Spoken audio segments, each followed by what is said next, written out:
এমনিতেই কলেজের প্রথম দিন, তার মধ্যে আবার একা, খুব আনইজি ফিল করে প্রিয়া। ছেলেগুলো শিহাবকে ধাক্কা দিয়ে বলে। শিহাব হা করে তাকিয়ে আছে প্রিয়ার দিকে। শিহাবের বন্ধু রোমান চোখের সামনে তুড়ি বাঁচিয়ে বলল, ওই শালা, আমাদের গেমসের রুলস অনুযায়ী মেয়েটা তোর বোন লাগে, সো এভাবে তাকিয়ে থাকার কোনো মানে হয় না। চুপ কর, সব মেয়ে যদি বোন হয় তাহলে বউ হবে কে? আরে এভাবে পোল্টি খাচ্ছিস কেন? কথা ছিল এই মার্ক করা জায়গায় প্রথম যেই 10 জন মেয়ে পা রাখবে তারা তোর বোন। এই হলো 10 নম্বর মেয়ে, বাকিগুলোকে তো বোন বানাতে ঠিকই রাজি হয়েছিস। পরবর্তী আরো কয়েকশো মেয়েকে বোন বানাতে রাজি আছি, শুধু এই মেয়ে বাদে। প্রেমে পড়লি নাকি? বন্ধু হয়েছিস কি করতে? বন্ধু মনের কথা বুঝিস না? কিন্তু আবার কিন্তু কি? যা, মেয়েটার সব খোঁজ খবর জোগাড় কর। প্রিয়া ক্লাসে আসার পর থেকেই দেখছে গেটের সেই ছেলেগুলো উকিঝুঁকি মারছে। ক্লাস থেকে স্যার বের হওয়ার সাথে সাথে রোমান প্রিয়ার কাছে গিয়ে বলল, শিহাব তোমাকে দেখা করতে বলেছে। কে শিহাব? আমার বন্ধু। আমি চিনি না। আমি চিনিয়ে দিচ্ছি, চলো। পারবো না। শিহাব আসলে কিন্তু সিন ক্রিয়েট করবে। প্রিয়া খুব বিরক্ত হয়, বাধ্য হয়ে শিহাবের কাছে গিয়ে বলে। আঙ্কেল আমায় ডেকেছেন? আঙ্কেল ডাক শোনার জন্য মোটেও প্রস্তুত ছিল না শিহাব। বন্ধুরা সব হাসাহাসি করছে। শিহাব রেগে বাইক থেকে নেমে দাঁড়ায়, রাগী চোখে প্রিয়ার দিকে তাকিয়ে 1 পা 2 পা করে এগোতে থাকে। কলেজের মাঠের মধ্যে এমন এক অবস্থা, সবাই তাকিয়ে আছে। প্রিয়া এবার ভয় পাচ্ছে। শিহাব এমন এক কাণ্ড করলো, সবাই অবাক হয়ে তাকিয়ে আছে। শিহাব হুট করেই মাটিতে বসে হাত জোর করে বলল, বাবু ডাকো, জান ডাকো, জামাই ডাকো, তবুও প্লিজ আঙ্কেল ডেকো না। আরে আমি খাকে কি ডাকবো, সেটা তো আমার বিষয়। শিহাব উঠে দাঁড়াতে দাঁড়াতে বলল, তাই বলে আঙ্কেল ডাকবে? ভাইয়া বললেও তো একটা কথা ছিল, অন্তত ছাইয়া হওয়ার একটা আশা থাকে। এই জন্যই প্রথম থেকে রাস্তাটা বন্ধ করে দিলাম। আপনার ধান্দা আমি বুঝিনি ভেবেছেন? আপনাদের মতো ছেলেদের আমি হারে হারে চিনি। আজ ভালোবাসার নাটক করবেন, 2 দিন পরে সেই ভালোবাসা ফুরুত। বাবা, এত কিছু জানো তুমি? আরো অনেক কিছুই জানি। তা কি কি জানো একটু শুনি। আপনাকে বলতে আমি ইচ্ছুক নই আঙ্কেল। উফ, আবার আঙ্কেল? শুনুন আঙ্কেল, আপনার এই সাঙ্গপাঙ্গদের নিয়ে হুটহাট ডেকে পাঠাবেন না। কথাগুলো বলেই প্রিয়া গট গট করে হেঁটে চলে গেল। শিহাবের বন্ধুরা সব হা করে তাকিয়ে আছে। দোস্ত, মেয়ে তো নয়, এটা পুরো ঝালমরিচ। শিহাব ভাবলেসিন ভাবে বলল, সেটাই তো দেখছি রে। ইদানিং রিহান ছেলেটা প্রিয়াকে খুব জ্বালাচ্ছে। রিহান প্রিয়ার 1 ব্যাচ সিনিয়র, একই স্কুলে পড়ার সুবাদে ওরা পরিচিত। প্রিয়া যখন 8-এ পড়ে তখন থেকেই রিহান প্রিয়াকে পছন্দ করে। 6 মাস প্রচুর পেছন পেছন ঘুরেছে, কিন্তু একদম পাত্তা দেয়নি। এরপর রিহান এসএসসি পরীক্ষা শেষে কলেজে গিয়ে রিলেশনে যায়। এসব খবরই প্রিয়ার কানে আসতো। প্রিয়া বড় বাঁচা বেঁচে যায় মনে মনে। এর মধ্যে রিহানের সাথে আর প্রিয়ার দেখা হয়নি। সবই তো ভালোই চলছিল। ওই দিন হুট করে কলেজে যাওয়ার সময় রিহানের সাথে দেখা হয়ে যায়। রিহানের পাগলামি তখন থেকেই। এর মধ্যেই শুনেছি রিহানের নাকি ব্রেকআপও হয়েছে, কিন্তু খবর কতটা সত্যি সেটা জানে না প্রিয়া। যাই হোক, প্রিয়ার জানার কোনো আগ্রহও নেই। ওই দিন দেখা হওয়ার পর থেকেই রিহান খুব চালাচ্ছে। হুটহাট করে ফোন দিচ্ছে, বাড়ির সামনে আসছে। কতগুলো নাম্বার যে ব্ল্যাক লিস্টে ফেলেছে তার কোনো হিসাব নেই। পুরনো প্রেম জেগে উঠেছে। সন্ধ্যার সময় প্রিয়া একটু পড়তে বসেছিল, তখনই আননোন নাম্বার থেকে ফোন আসে। প্রিয়া শিওর হয়ে যায় যে এটা রিহানেরই কাজ। আজ একটা রামধুলাই দিবেই দিবে। ফোন রিসিভ করেই প্রিয়া বলল, হারাম জাদা, আবার ফোন করেছিস? এই, তোর কি কোনো লাজ লজ্জা শরম নাই নাকি? এতদিন এতগুলো নাম্বার ব্লক করেছি, এরপরেও অন্য নাম্বার থেকে ফোন করেছিস? ওপাশ থেকে একটা মেয়ে কণ্ঠ ভেসে আসলো। আপু, আমি তো আজই তোমাকে প্রথম কল দিলাম। প্রিয়া এবার থতমত খেয়ে বলল, কে তুমি? আমি সুমা। কোন সোমা? কোথাকার সোমা? আমি কি চিনি? মেয়েটা কোনো উত্তর না দিয়ে সরাসরি জিজ্ঞেস করলো, রিহানের সাথে তোমার কি সম্পর্ক? প্রিয়ার মাথায় এবার রাগে ফেটে যাচ্ছে। কোনো সম্পর্ক না জড়িয়ে একটা অপরিচিত মেয়ের কাছে শুনতে হচ্ছে কি সম্পর্ক। এর চেয়েও অপমানের কিছু হয় না প্রিয়ার কাছে। নিজের রাগকে সংযত করে প্রিয়া বলল, আগে তোমার পরিচয় দাও, তারপর আমি সব বলছি। আমি রিহানের গার্লফ্রেন্ড। কি? তুমি ছ্যাচড়াটার গার্লফ্রেন্ড? অথচ ওই ছ্যাচড়া কাল পর্যন্ত নিজেকে সিঙ্গেল বলতে বলতে মুখ দিয়ে ফেনা তুলে ফেলেছিল। আমি জানি আপু, এটা নিয়ে ওর সাথে আমার খুব ঝগড়াও হয়েছে। তুমি কোন কচুটা জানো? জানলে হুট করে এই প্রশ্ন কেন করলে যে রিহানের সাথে আমার কি সম্পর্ক? কেমন ছেলেকে ভালোবাসো যার চরিত্র খারাপ? একটা পাগলকে নিয়ে সারা জীবন থাকা যায়, কিন্তু চরিত্রহীন কাউকে নিয়ে থাকা যায় না। আমি বুঝতে পারছি ওর ওপর তোমার অনেক রাগ। আমি ওকে অনেকবার তোমার কথা জিজ্ঞেস করেছি, কিন্তু বলেনি। এটাও বলেছি যে ও যদি তোমাকে চায় আমি নিজেই তোমাকে ওর হাতে তুলে দেব। হোয়াট দ্য, তুমি কে আমাকে ওর হাতে তুলে দেওয়ার? তোমার কি মনে হয় আমি রিহানকে ভালোবাসি? নো ওয়ে, এমন ক্যারেক্টারলেস ছেলে কখনো প্রিয়ার ভালোবাসা ডিজার্ভ করে না। আদারওয়াইজ আমি আগে রেহানকে ভালো না বাসলেও ভালো মানুষ ভাবতাম, কিন্তু এখন তো দেখছি সে একটা চরিত্রহীন ছেলে। গার্লফ্রেন্ড থাকতেও অন্য মেয়ের প্রতি যার ভালোবাসা জন্মায় সে নিঃসন্দেহে একজন খারাপ লোক। আর তুমি আগে কেন যোগাযোগ করনি আমার সাথে? তাহলে সামনে থেকে ছেঁচড়াটাকে একটা উচিত শিক্ষা দিতাম। আসলে অনেক ট্রাই করেছি কিন্তু পাইনি। আমার ভাইয়াকে বলেছিলাম তোমার কথা, ভাইয়া ওর বন্ধুদেরও বলেছে। তারা আপনার কলেজে অনার্স ফাইনাল ইয়ার স্টুডেন্ট, বলেছে যে কয়েকদিনের মধ্যেই খুঁজে জানাবে। কিন্তু তার আগে আমি রিহানের ফোন নিয়ে তোমার নাম্বার নেই। খুব ভালো করেছো। যার সাথে জীবন জড়িয়েছো তাকে বলিও শুধু তোমাতেই যেন মত্ত থাকে। আর পার্সোনালি একটা কথা বলি তোমায়, আমি রিহানকে ঘৃণা করি, খুব বেশি ঘৃণা করি। ঠুস করে লাইনটা কেটে গেল। কি হলো, টাকা শেষ নাকি? ফোন রেখে দিল। ফোনটা হাতে নিয়ে খেয়াল করলো ফোন বন্ধ হয়ে গেছে। সে প্রিয়া ফোনটা চার্জে বসিয়ে পড়তে বসলো। পড়া শেষ করে সবার সাথে রাতের খাবার খেতে বসলো। প্রিয়াদের বাড়িতে অত বিলাসিতা নেই, কিন্তু মনের সুখটাই তো আসল, যেটা ওদের মধ্যে ছিল। দুই ভাইয়া ও বউ নিয়ে অন্য জায়গায় থাকে কাজের সুবাদে। এখানে শুধু প্রিয়ার বড় বোন লামিয়া, বাবা মা আর প্রিয়া থাকে। লামিয়া পড়াশোনার পাশাপাশি হাসপাতালে রিসেপশনে জব করে। মেঝেতে পাটি বিছিয়ে খেতে বসেছে ওরা। রাতের খাবারের মেনুতে ছিল ইলিশ মাছ ভাজা, আলুর ভর্তা আর ডিমের তরকারি। ডিমের তরকারি দিয়ে ভাত মাখতে মাখতে প্রিয়া বলল, বুঝলে মা, ভেবেছি কয়েকটা মুরগি পালবো। হঠাৎ এই ভাবনা কেন? এই যে ডিম রান্না করো, এই ডিম কেনার টাকাটা বেঁচে যাবে। এত উন্নতির কথা কবে থেকে ভাবা শুরু করলি? জবে থেকে তোকে বিদায় করার ভূত মাথায় এসেছে। আমি কি তোর পাকা দানে মই দিয়েছি যে আমার বিদায় করার জন্য উঠে পড়ে লেগেছিস? আমার ধান ক্ষেত থাকলে তো মই দিবি, কথা তো ওটা নয়। তোর বিয়ের জন্য ডিম বিক্রির টাকা জমিয়ে তোকে বিয়ে দেব। তোর খুব বেশি তাড়া থাকলে তুই বিদায় হ। তুই কি এখন বিয়ে করবি না আপু? না, না করলে না করবি, সেটা তোর ব্যাপার। কিন্তু আমার ইচ্ছে আছে আমি একটা ডিমের দোকান খুলবো, যেই দোকানে শুধু ডিম বিক্রি হবে। দোকানের নাম কি দিব জানিস? না। লিমার ডিম স্টোর। শত হোক, তুই আমার বড় বোন, তোর প্রতি তো আমার আলাদা একটা টান আছে, বুঝিস না? লামিয়া জোরে একটা ধমক দিয়ে বলল, ওই লামিয়ার ডিম স্টোর মানে কি রে? হ্যাঁ, ডিম কি আমি পারবো নাকি? আমি এটা কখন বললাম? নামটা তো তেমনই শোনায়। দেখেছিস তোর থিঙ্কিং কতটা নিচু। আচ্ছা, তোর পুরো নাম জানো কি? লামিয়া ইসলাম মিম, তাই না? হোল স্কুল কলেজ লাইফে তো তোকে সবাই ডিম বলেই ডাকতো। ডিম থেকেই তো ছানার জন্ম, ছানা থেকে বড় মুরগি, আর তুই তো এখন বড় হয়েছিস। তাহলে লামিয়ার ডিম স্টোর নামটা কোন দিক দিয়ে খারাপ রে?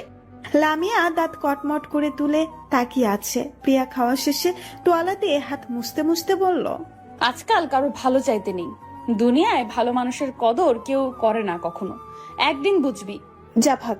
প্রিয়া ঘরে গিয়ে মোবাইল নিয়ে সোজা বারান্দায় গেল। কানে হেডফোন গুঁজে প্লে লিস্ট থেকে নিজের ফেভারিট গানগুলো শুনতে লাগলো। এর মধ্যে একটা গান একটু বেশি ভালো লাগে প্রিয়ার। প্রিয়া সবসময় মাঝখান থেকেই শোনে গানটার। চূড়া বালের পিছু টানে, বুঝি না এর ভাষার মানে, অশান্ত মন কেউ চাতন খোদা জানে। গানটা শুনতে শুনতে প্রিয়া ভাবে জীবন কি অদ্ভুত। একটু ভুল বোঝাবুঝি জীবন শেষ করে দিতেও দ্বিধাবোধ করে না, যেটা এই বখাটের শর্ট ফিল্ম দেখলেই বোঝা যায়। রাত 1টা পর্যন্ত বারান্দায় বসে বসে গান শোনে প্রিয়া। এরপর ঘুমাতে চলে যায়। লামিয়া একটা শোয়ার বালিশ বুকে জড়িয়ে অন্য পাশ হয়ে ঘুমিয়ে আছে। প্রিয়া গিয়ে পেছন থেকে লামিয়াকে জড়িয়ে ধরে শুয়ে পড়ে। প্রিয়ার এক হাত এক পা লামিয়ার উপর। সারাদিনে যত ঝগড়াঝাটি যাই হয়ে যাক না কেন, রাতে কেউই কাউকে ছাড়া থাকতে পারবে না। বিশেষ করে প্রিয়া যতই মুখে বলুক তোকে বিয়ে দিয়ে বিদায় করব, কিন্তু মনে মনে চাই বোন সারা জীবন ওদের কাছে থাকুক। সুন্দর এসব ভাবনা নিয়ে নিশ্চিন্তে ঘুমিয়ে পড়ে প্রিয়া। সকাল 9:11। ঘুম ঘুম চোখে মোবাইলে টাইম দেখে প্রিয়া ধরপড়িয়ে বিছানায় বসে। 10টায় প্রিয়ার ক্লাস শুরু, তাও প্রথমেই ইংলিশ ক্লাস। এই ক্লাসে লেট করা মানেই ম্যামের ক্লাসে পাক্কা 45 মিনিট দাঁড়িয়ে থাকা। উফ, আর ভাবতে পারছে না প্রিয়া কখন রেডি হবে আর কখন খাবে। আজ তো কপালে শুনে দশা আসছেই। আপুর উপর খুব বেশি রাগ হচ্ছে প্রিয়ার। ইচ্ছে করে ডাক দেয়নি, রাতে শোটটা এভাবে নিল। প্রিয়া মনে মনে 100টা গালি দিয়ে ফেলেছে। ঝটপট প্রিয়া ফ্রেশ হয়ে কলেজের ইউনিফর্ম পরে নেয়। আজ হিজাব বাঁধার একদম সময় নেই, তাই সাদা জর্জেট ওড়নাটা গলায় সুন্দর করে পেঁচিয়ে নেয়। লম্বা চুলগুলো একটা ছুটি করে, বাইরে প্রচুর ধুলাবালি থাকায় একটা মাস্ক পরে নেয়। এরপর নাকেই ব্যাগ নিয়ে দৌড় দেয়। মাঝ রাস্তায় পথ আটকে ধরে শিহাব ও ওর বন্ধুরা। প্রিয়ার মেজাজটা বিগড়ে যায়। এদেরকে এখনই আসতে হলো? প্রিয়া ওদের সাইড কাটিয়ে চলে যাওয়া ধরলেই প্রিয়া কিছু বলল না, চুপ করে দাঁড়িয়ে তামাশা দেখছে। শিহাব চুলগুলো হাত দিয়ে ঠিক করতে করতে বলল, রিহানের সাথে কিসের টিফিসি চলছে? হ্যাঁ, আমাদের ছোট বোনের বয়ফ্রেন্ড হয় রিহান। কয়েকদিন পর ওদের বিয়ে, জানো? আর ওর পিছনে ঘুরঘুর করছো। প্রিয়া এতক্ষণে বুঝলো ওদের আসার কারণটা অন্য, অর্থাৎ রিহান ঘটিত। সুমা বলেছিল ওর ভাইয়াকে আমায় খোঁজার কথা। মেয়েটার সাথে কথা বলে একবারের জন্য মনে হয়নি ট্রেড দিতে বলেছে, কিন্তু এগুলো একটু বেশি লাফাচ্ছে মনে হয়। শিহাব এবার ধমক দিয়ে বলল, চুপ করে আছো কেন বোবা? কথা বলতে পারো না? আর মুখে মাস্ক লাগিয়ে ঘুরছো কেন? খুলো বলছি, এক্ষুনি মাস্ক খুলো। আরে তাহলে ঢাকবে কেন? সবাইকে তো দেখানো উচিত। এবার প্রিয়া ক্ষিপ্ত গলায় বলল, জি আঙ্কেল, ঠিক বলেছেন। আমি ব্র্যান্ডেড লিপস্টিক ইউজ করেছি। আপনি দিবেন ঠোঁটে? লাগিয়ে দেব? আমি ব্যাগে করে নিয়ে এসেছি। প্রিয়ার এমন কথায় সকলে হকচকিয়ে গেল। শিহাব ধমক দিয়ে বলল, এই মেয়ে, এত সাহস তোমার? দেখি মুখটা দেখাও দেখি। মাস্ক খুলো। মাস্ক আমি খুলতেই পারি, কিন্তু নিজেকে সামলানোর ক্ষমতা আছে তো? কেন? তুমি কি কুইন এলিজাবেথ? তা নয়, তবে আপনার মাথা ঘোরানোর কথা। কাকে থ্রেট করতে আসছেন দেখেন। বলেই প্রিয়া একটানে মাস্কটা খুলে ফেললো। শিহাব লাফ দিয়ে বাইকে বসে পড়লো। কি হলো আঙ্কেল, ভয় পেলেন? সি, এসব কি বলো? আর ওই সোহানের 12টা আমি বাজাচ্ছি। আমাকে দিয়েই আমার হবু বউকে থ্রেট দেও না। আঙ্কেল, শিহাব বুকের বাম পাশে হাত রেখে বলল, উফ আল্লাহ, বুক মোচড় দেয়। প্লিজ আঙ্কেল ডেকো না, হার্ট অ্যাটাক করে মরেই যাব। বেশ, তবে মামা ডাকি কেমন? এভাবে আহত নিহত কেন করছো প্রিয়া? বেশ, তবে মামা ডাকি কেমন? এভাবে আহত নিহত কেন করছো প্রিয়া? আমি কি করলাম মামু? শেষ, আমি শেষ। ওরে তোরা কে কই আছিস? আমাকে হসপিটালে নিয়ে চল, পোস্টমর্টম করতে হবে। তখন রিপোর্টে স্পষ্ট আসবে প্রিয়ার কথার আঘাতে শিহাবের মৃত্যু। বিয়ের আগে বিধবা হলে তখন বুঝবে মজা। পাগল। বলেই প্রিয়া কলেজে চলে গেল। ফাহাদ প্রিয়ার কোলে মাথা রেখে বেমালুম ঘুমাচ্ছে। প্রিয়া হেসে দিল। কাকে শোনাচ্ছে তার অতীতের কথা? প্রিয়া ফাহাদের মাথায় আলতো করে হাত বুলিয়ে ডাকলো। শুনছেন? ফাহাদের কোনো সারা শব্দ পাওয়া গেল না। প্রিয়া আবার ডাকলো, আপনি ঘুমাচ্ছেন? ফাহাদ এবার একটু নড়ে চড়ে উঠল। ঘুম চড়ানো কণ্ঠে বলল, না না, তুমি বলো, আমি শুনছি। আপনার ঘুম পেয়েছে? আপনি বাড়ি যান। না, আমি তোমার কাছেই থাকবো, তুমি বলো। খুব বেশি ঘুম পেলে ভাইয়ের রুমে গিয়ে ঘুমান। ফাহাদ এবারও কোনো সারা শব্দ করলো না, আবার ঘুমিয়ে পড়েছে। প্রিয়া আর ডাকলো না, ঘুমাক। আজ এমনিতেও প্রিয়ার আর ঘুম আসবে না। পুরনো ক্ষত যে জেগে উঠেছে, কিন্তু যাকে শোনানোর জন্য এত আয়োজন, সেই তো গভীর ঘুমে আচ্ছন্ন। আচ্ছা, ফাহাদ কেন ওর অতীত শুনতে চায় না? কেন সিরিয়াস হয় না? এর উত্তর ভেবে পায় না প্রিয়া। ছাদের রেলিং এর কাছে লম্বা সরু একটা বেঞ্চ পাতা আছে, ওটার উপরই প্রিয়া বসে আছে। আর ফাহাদ প্রিয়ার কোলে মাথা রেখে গুটিসুটি মেরে ঘুমিয়ে আছে। প্রিয়া রেলিং এ মাথা ঠেকিয়ে আকাশ পানে তাকায়। বুকটা মোচড় দিয়ে ওঠে। বিশাল চাঁদ আকাশে আর অজস্র তারা। কতই না স্বপ্ন বনেছিল শিহাবের সাথে আকাশের চাঁদ আর তারা দেখতে দেখতে। কত ভালোবাসা ছিল একটা সময় দুজনের মধ্যে। সব শেষ হয়ে গেল। আকাশের দিকে তাকিয়েই প্রিয়া আবার অতীতে ফিরে যায়। শিহাবের অমন পাগলামিকে বেশি দিন এড়িয়ে যেতে পারেনি প্রিয়া। সারাক্ষণ পিছে ঘুরঘুর করা, আর ক্লাস না থাকার সত্ত্বেও প্রিয়ার জন্য কলেজের সামনে অপেক্ষা করা, এসব খুব ভাবাতো প্রিয়াকে। এমনটা তো হওয়ার কথা নয়, কিন্তু হয়েছিল। এমনটাই হয়েছিল। রাত থেকে প্রিয়ার খুব জ্বর, গা পুড়ে যাচ্ছিল জ্বরে। ডাক্তারের কাছে গিয়ে ঔষধও আনে। পরের দিন আর জ্বর নিয়ে কলেজে যেতে পারেনি প্রিয়ার মা। সেদিন সারাদিন ছটফট করেছে শিহাব। প্রিয়াকে একটা নজর দেখার জন্য উন্মাদ হয়ে যায়। কারো কাছেই প্রিয়ার কোনো ইনফরমেশন পায় না। প্রিয়ার বাড়ির অ্যাড্রেসও জানে না শিহাব। পরক্ষণেই শিহাবের মনে হলো সোমার কাছে তো প্রিয়ার নাম্বার আছে, ওর নাম্বারটা নিলেই তো পারে। শিহাব তাড়াতাড়ি সোমাকে কল দেয়। হ্যালো শিহাব ভাইয়া। একটা হেল্প করবে? প্রিয়ার নাম্বারটা দিবে প্লিজ। শিহাবের মনটা খারাপ হয়ে গেল। ফোন কেটে দিয়ে চুপ করে বসে রইল। রিহানের উপর রাগ হতে লাগলো। হ্যাঁ, রিহানের থেকেই তো প্রিয়ার বাড়ির অ্যাড্রেসটা নিতে পারি। যেই ভাবা সেই কাজ। রিহানের থেকে অ্যাড্রেস আর ফোন নাম্বার নিয়েই বাইক নিয়ে বেরিয়ে পড়ে। বাইরে প্রচন্ড বৃষ্টি, সকাল থেকেই বৃষ্টি হচ্ছে। অদ্ভুত বিষয় হচ্ছে এই জ্বর নিয়েও বৃষ্টিতে ভেজার জন্য মায়ের কাছে বায়না ধরেছে প্রিয়া। মা তো এক কথায় বারণ করে দিয়েছে, শুধু তাই নয় ভাইয়ের থেকে তালা দিয়ে রেখেছে। এই মেয়েকে দিয়ে একদম বিশ্বাস নেই, কখন জানি ফুরুত করে সাথে চলে যাবে। মন খারাপ করে প্রিয়া বিছানায় শুয়ে রইল। জ্বর তো অনেকটাই কমে গিয়েছে, একটু ভিজলে এমন কি ক্ষতি হবে। ওইদিকে বৃষ্টির প্রতিটা ফোঁটা প্রিয়াকে আহ্বান করছে, আর পাচ্ছে না প্রিয়া। বারান্দার দরজা খুলে বারান্দায় চলে গেল। বৃষ্টির পানি এসে বারান্দার ফ্লোর ভিজে একাকার হয়ে গিয়েছে। বাইরে প্রচন্ড বাতাস বইছে। বারান্দার গ্রিল ধরে চোখ বন্ধ করে বৃষ্টির স্বাদ নিচ্ছে। বৃষ্টির ফোঁটা পড়ে প্রিয়ার চোখ মুখ ভিজিয়ে দিচ্ছে। অচমকা চোখ খুলে তাকাতেই প্রিয়া ভয় পেয়ে যায়। রাতের বেলায় বাড়ির সামনে ভূত আসলো নাকি? প্রিয়া ভালো করে তাকিয়ে দেখলো নিচে শিহাব দাঁড়িয়ে হাত নাড়ছে আর কি যেন বলছে। কথা শোনা যাচ্ছে না, তবে শিহাবকে ল্যাম্পপোস্টের আলোয় দেখা যাচ্ছে। প্রিয়া মনে মনে ভাবে, এই ছেলেকে পাগল নাকি? আমার বাড়ির সামনে কি করছে, তাও আবার? শিহাব হাতের ইশারায় কি যেন বুঝাচ্ছে। প্রিয়া ঠিক বুঝতে পারলো না। ভালো করে হাতের ইশারা লক্ষ্য করতেই বুঝতে পারলো শিহাব ফোনের কথা বলছে। প্রিয়া তৎক্ষণাৎ রুমে এসে ফোন খুঁজতে লাগলো। কাজের সময় কোথায় যে যায় ফোন। সারা বিছানা খোঁজার পর ফোন পেল। 38টা মিস কল, তাও আননোন নাম্বার থেকে। নিশ্চয়ই শিহাব কল করেছে। প্রিয়া অবাক হলো। বাড়ির লোকজন ছাড়া আর গুটি কয়েক ফ্রেন্ড ছাড়া কেউ প্রিয়াকে ফোন দেয় না। এতবার তো নয়ই। প্রিয়ার মনে কেমন জানি ভালো লাগা শুরু করে। ভাবনার ঘোর কাটার আগেই শিহাব আবার ফোন দেয়। রিসিভ করবে নাকি করবে না ভেবে রিসিভ করেই ফেললো। প্রিয়া চুপ করে আছে, হার্টবিট কেমন যেন বেড়ে যাচ্ছে। উপাস থেকে শিহাব বলল, প্রিয়া? প্রিয়া চুপ। প্রিয়া শুনছো তুমি? হ্যালো হ্যালো, শুনছো তুমি? হ্যাঁ শুনছি। তুমি এত স্বার্থপর কেন প্রিয়া? কি করেছি আমি? আজ কলেজে এলে না কেন? জানো কত কষ্ট হচ্ছিল আজ তোমায় না দেখতে পেয়ে। মনে হচ্ছিল দমাটকে মরে যাব। একদিন কলেজ যাইনি তাতে এই অবস্থা? একদিন কি কথা, আমি এক সেকেন্ডও তোমায় ছাড়া থাকতে পারবো না। অনেক ভালোবাসি তোমায়। কিন্তু আমি তো আপনাকে ভালোবাসি না। তোমার বাসতে হবে না, আমি একাই ভালোবাসবো। পাগলামো বাদ দিয়ে এখন বাসায় যান। না, তুমি বারান্দায় আসো, তোমাকে দেখবো। পারবো না। কেন? আমি তো আপনাকে ভালোবাসি না, তাহলে কেন শুনবো আপনার কথা? তুমি কি আমায় সত্যি ভালোবাসো না প্রিয়া? না। আচ্ছা বেশ, আজ আমি সারা রাত তোমার বাড়ির সামনে বৃষ্টিতে ভিজবো।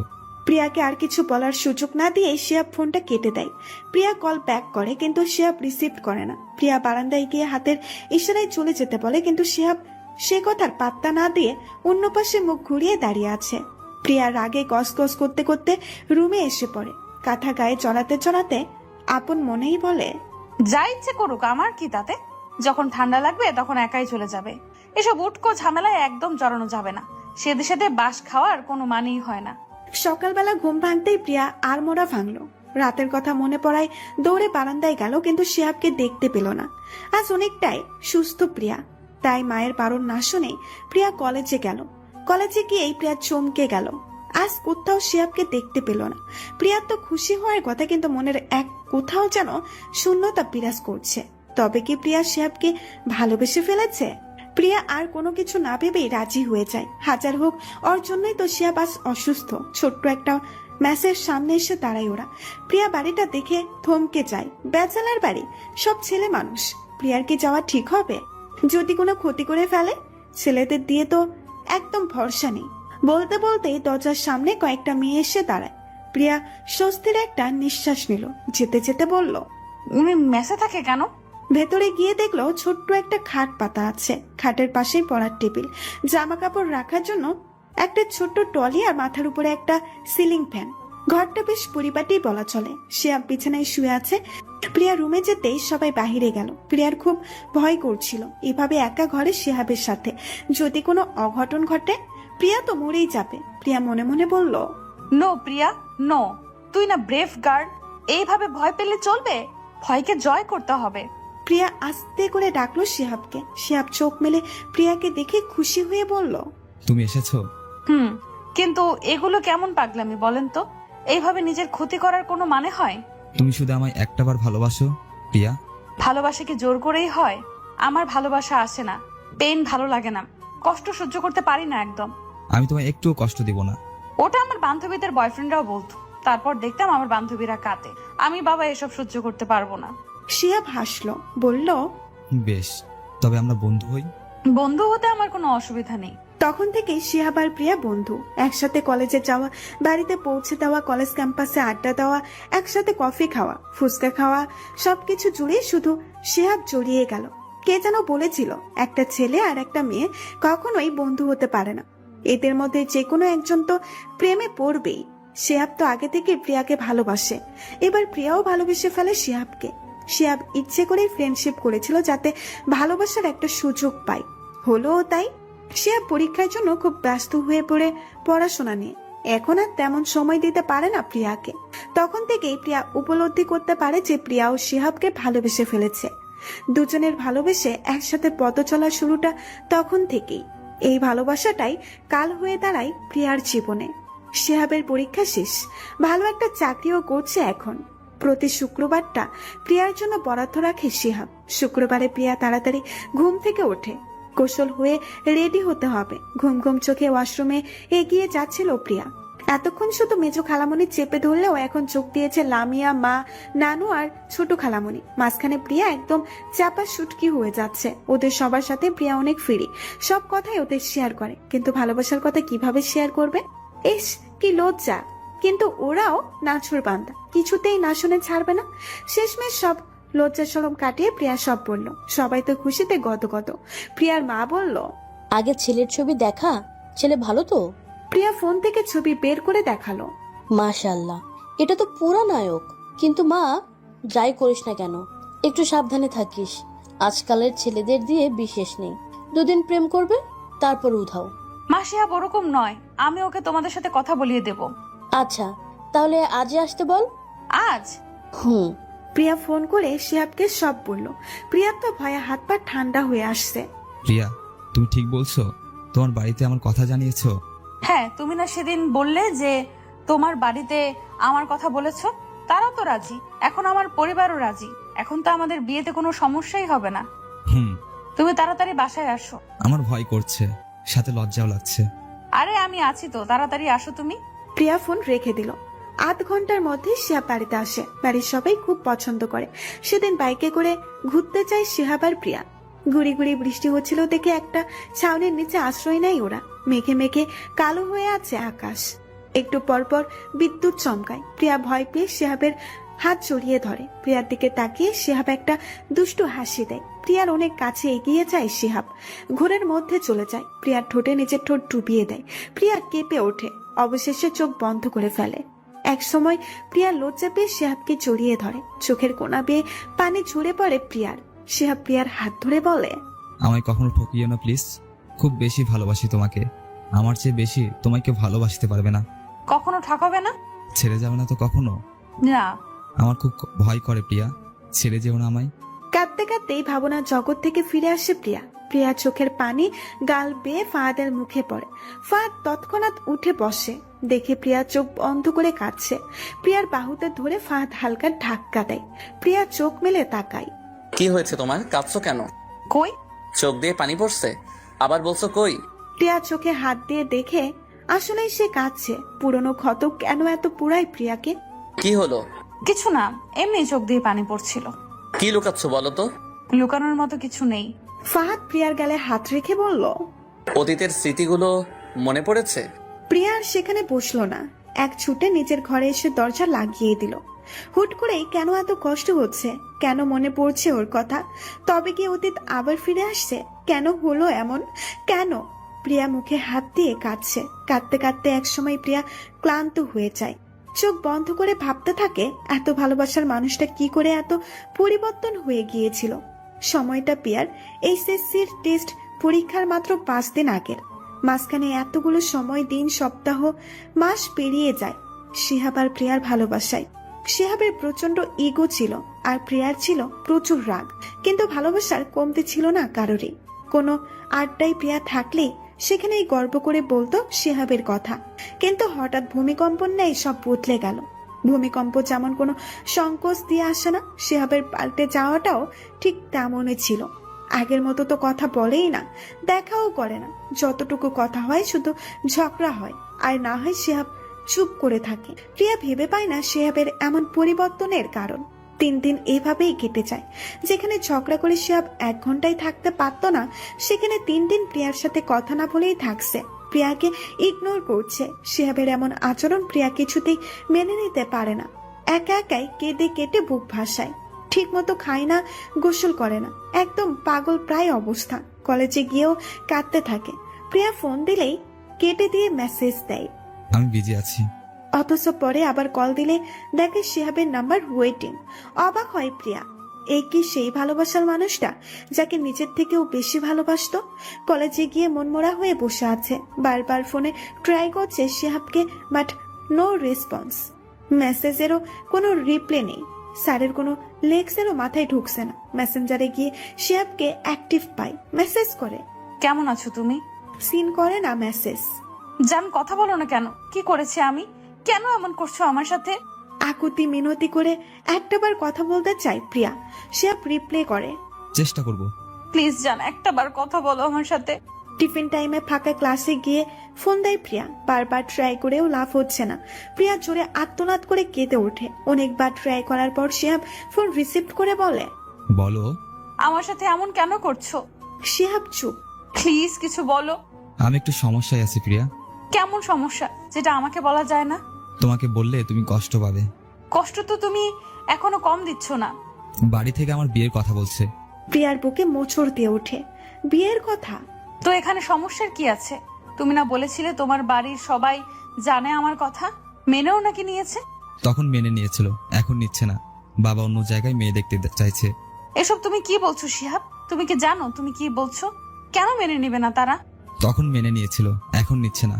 বাবা অন্য জায়গায় মেয়ে দেখতে চাইছে। আমার মাথা কাজ করছে না। প্রিয়া কোনো কিছু না ভেবেই বলে ফেললো, আমি করব না, আমি পড়াশোনা করব না। তোমার জন্য আমি আমার স্বপ্ন স্যাক্রিফাইস করতে রাজি আছি। তবু প্লিজ আমায় ছেড়ে যেও না। দেখছি। দেখছি? এরপর তুমি কি বলছো দেখছি? প্রিয়া ফুপিয়ে ফুপিয়ে কাঁদে। উপাস থেকে শিহাব ফোন কেটে দেয়। প্রিয়ার অচল চোখের পানি শিহাবের হৃদয় স্পর্শ করতে পারছে না। শিহাব কিছুই ক্লিয়ার করে বলছে না। সবকিছুই রাহার সাথে শেয়ার করে ফোন দিয়ে। সব শুনে রাহা বেশ রেগে যায়। এমন করার তো কোনো মানে নেই।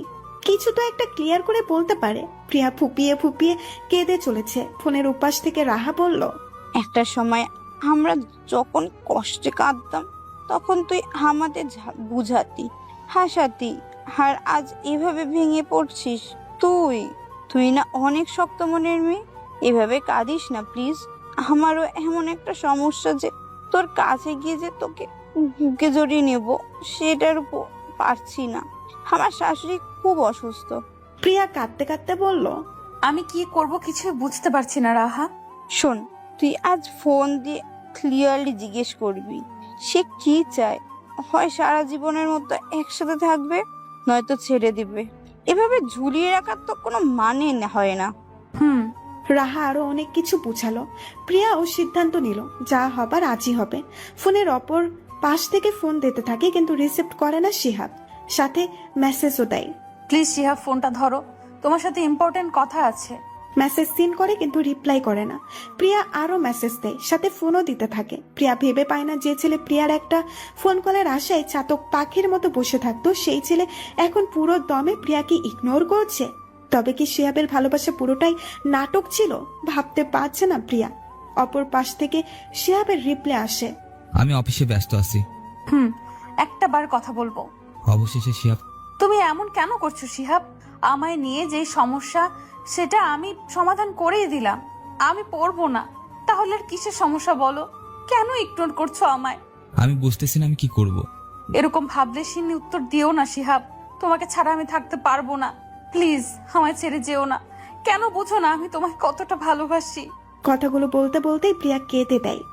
কান্না করো না প্লিজ, আমি দেখি কি করতে পারি। তোমার কথা সব ছন্ন ছাড়া। তুমি সত্যিই আমায় ভালোবাসো তো, নাকি সবটা নাটক ছিল? ভালোবাসি আমি। কেমন ভালোবাসা এটা, যেখানে দিনের পর দিন তুমি আমায় কষ্ট দিচ্ছ, ইগনোর করছো? কি করব আমি জানি না।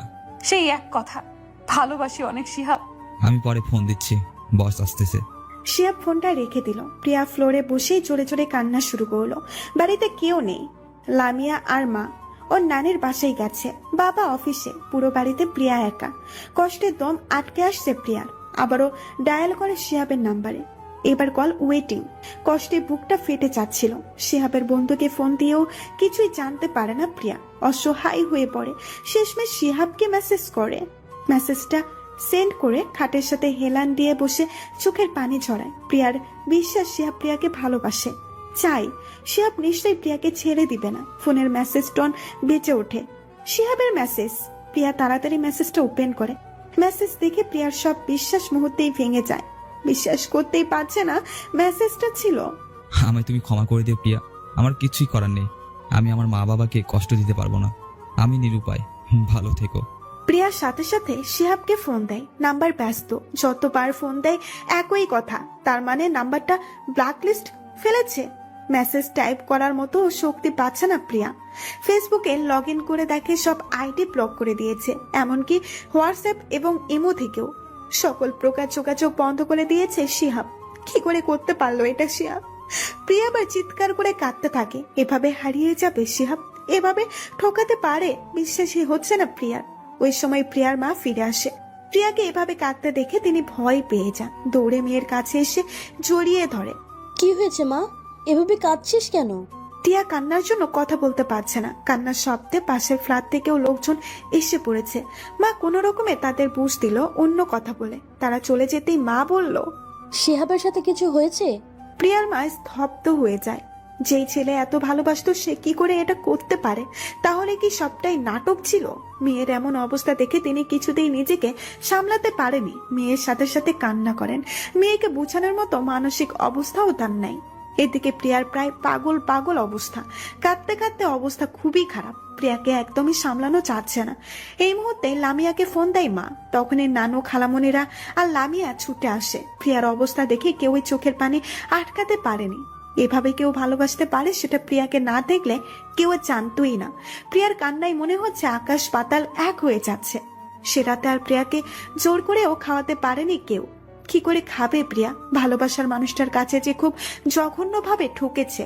শিহাব ঠকিয়েছে, এটা কিছুতেই মেনে নিতে পারছে না প্রিয়া। বিছানায় শুয়ে শুয়ে কাঁদছে। পাশেই নানু আর লামিয়া আপু বসে নীরবে কাঁদছে। প্রিয়া প্রচুর হার্ড হয়েছে। কখন কি পাগলামি করে বসে বলা যায় না। হয়তো নিজেরই কোনো ক্ষতি করে ফেলবে, তাই কেউ প্রিয়াকে একা ছাড়েনি।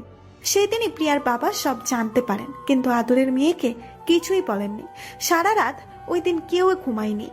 দিন যায় দিন আসে, প্রিয়ার খারাপ সময়গুলো আর যায় না। প্রিয়ার সবচেয়ে বড় সাপোর্ট হয়ে দাঁড়ায় ওর মা, তারপর পরিবার। এই সময়টাতে মানসিক সাপোর্ট সবচেয়ে বেশি দরকার। আর ফ্রেন্ডরাও ওকে প্রচুর সাপোর্ট করে, কিন্তু যে যাই বলুক না কেন প্রিয়ার অবাধ্য মন সেটা মানতে নারাজ। শিহাবের শূন্যতা কুড়ে কুড়ে খায় প্রিয়া। সবার মাঝে সবার এত বোঝানোর কথাও প্রিয়ার মনকে ধরে রাখতে পারে না। এদিকে মা প্রতিদিনই কাঁদে। চোখের সামনে মেয়ের এমন অবস্থা সহ্য করতে পারবে না কোনো মাই। কারো সাথেই কথা বলে না প্রিয়া। নামাজে বসে শুধু চোখের পানি ফেলে। এত কষ্ট কেন ভালোবাসায়? কেন এত বিরহ? টেস্ট পরীক্ষাও চলে আসে। এমন মানসিক অবস্থায় পরীক্ষা দেওয়া কঠিন। কোনো প্রিপারেশন নেই, কিন্তু পরিবারের দিকে তাকিয়ে পরীক্ষা দেয়। নিজের কষ্টগুলোকে লুকিয়ে সবার সাথে হেসে কথা বলার চেষ্টা করে। বুকের ভেতর পুরে ছাই হয়ে গেলেও মুখে মিথ্যা হাসি ফুটাতে ভোলেনি প্রিয়া। প্রিয়া ভাবে নিজের কষ্টের জন্য এতগুলো মানুষকে কষ্ট দিচ্ছে, মাকে কাঁদাচ্ছে, ঠকিয়েছে শিহাব, অথচ কষ্ট পাচ্ছে প্রিয়া আর ওর পরিবার। প্রিয়া সিদ্ধান্ত নিল যত কষ্টই হোক আর কাউকে কষ্ট দেওয়া যাবে না। তাই বুকের কষ্টগুলো বুকে রেখেই সবার সামনে স্বাভাবিক থাকার চেষ্টা করে। নিখুঁত ভালো থাকার অভিনয় কেউ ধরতেও পারে না, কিন্তু রাত হলেই কষ্টগুলো আর আটকে থাকতে চাইতো না। চোখের পানি হয়ে বেরিয়ে আসতো। এমন কোনো রাত নেই যে রাতে ও কাঁদেনি। আর মাত্র 1 মাস বাকি আছে প্রিয়ার এইচএসসি পরীক্ষার। মাঝখানে অনেকগুলো দিন অতিবাহিত হয়ে যায় শিহাবের স্মৃতি আঁকড়ে ধরে। 1 ঘন্টা যে মানুষটার সাথে কথা না বলে থাকতে পারতো না, সেই মানুষটার সাথে এখন কথা না বলেই সময় কেটে যায়। প্রিয়ার ভেতর থেকে একটা দীর্ঘশ্বাস বেরিয়ে আসে। মানুষ বদলাতে সত্যি সময় লাগে না। গিরগিটিও মানুষের কাছে নিঃসন্দেহে হার মানবে। শিহাবের বন্ধু খবর দিল মার্চের 15 তারিখে শিহাবের বিয়ে। শিহাবের বিয়ে শুনে প্রিয়ার বুক মোচড় দিয়ে উঠল। মানতেই পারছে না কথাটা। আজ 11 তারিখ, তাহলে আর 4 দিন বাকি ওর বিয়ের। অসহনীয় ব্যথা হচ্ছে বুকে, আবার পাগলামি শুরু হয়ে যায়। যেই স্বপ্নগুলো প্রিয়াকে দেখাতো সেই স্বপ্নগুলো অন্য কাউকে নিয়ে পূরণ করবে। আবার সেই আগের মতো কান্নাকাটি শুরু করে দেয়। এবারের কষ্টটা আরো বেশি। নিজেই ভালোবাসার মানুষকে অন্য কারোর সাথে কেউই সহ্য করতে পারে না। সেখানে প্রিয়া পাগলের মতো ভালোবাসে শিহাবকে। প্রিয়ার কান্না মা কিছুতেই সহ্য করতে পারে না। তিনি আত্মনাদ করে কাঁদতে কাঁদতে বলেন, আল্লাহ, আমার মেয়েটাকে আর কত কষ্ট দিবা? ওই ছেলে তো দিব্যি সুখী আছে, তাহলে আমার মেয়েটার কেন এভাবে কষ্ট দিচ্ছ? ওর কষ্ট সহ্য করার ক্ষমতা দাও আল্লাহ, ওর সব কষ্ট তুমি আমায় দাও, তবু আমার মেয়েটাকে আর কাঁদাইও না। 14 তারিখ গায়ে হলুদের দিন শিহাব প্রিয়াকে ফোন দেয়। হ্যালো, ভালো আছে? শিহাবের মুখে আপনি ডাক শুনে তাচ্ছিল্যের হাসি হাসলো প্রিয়া। উত্তরে বলল, যেমন রেখেছো। আমি জানি তোমার অনেক কষ্ট হচ্ছে, কিন্তু কি করতাম বলো? আমার যে কিচ্ছুই করার নেই। আজ তোমার গায়ে হলুদ না?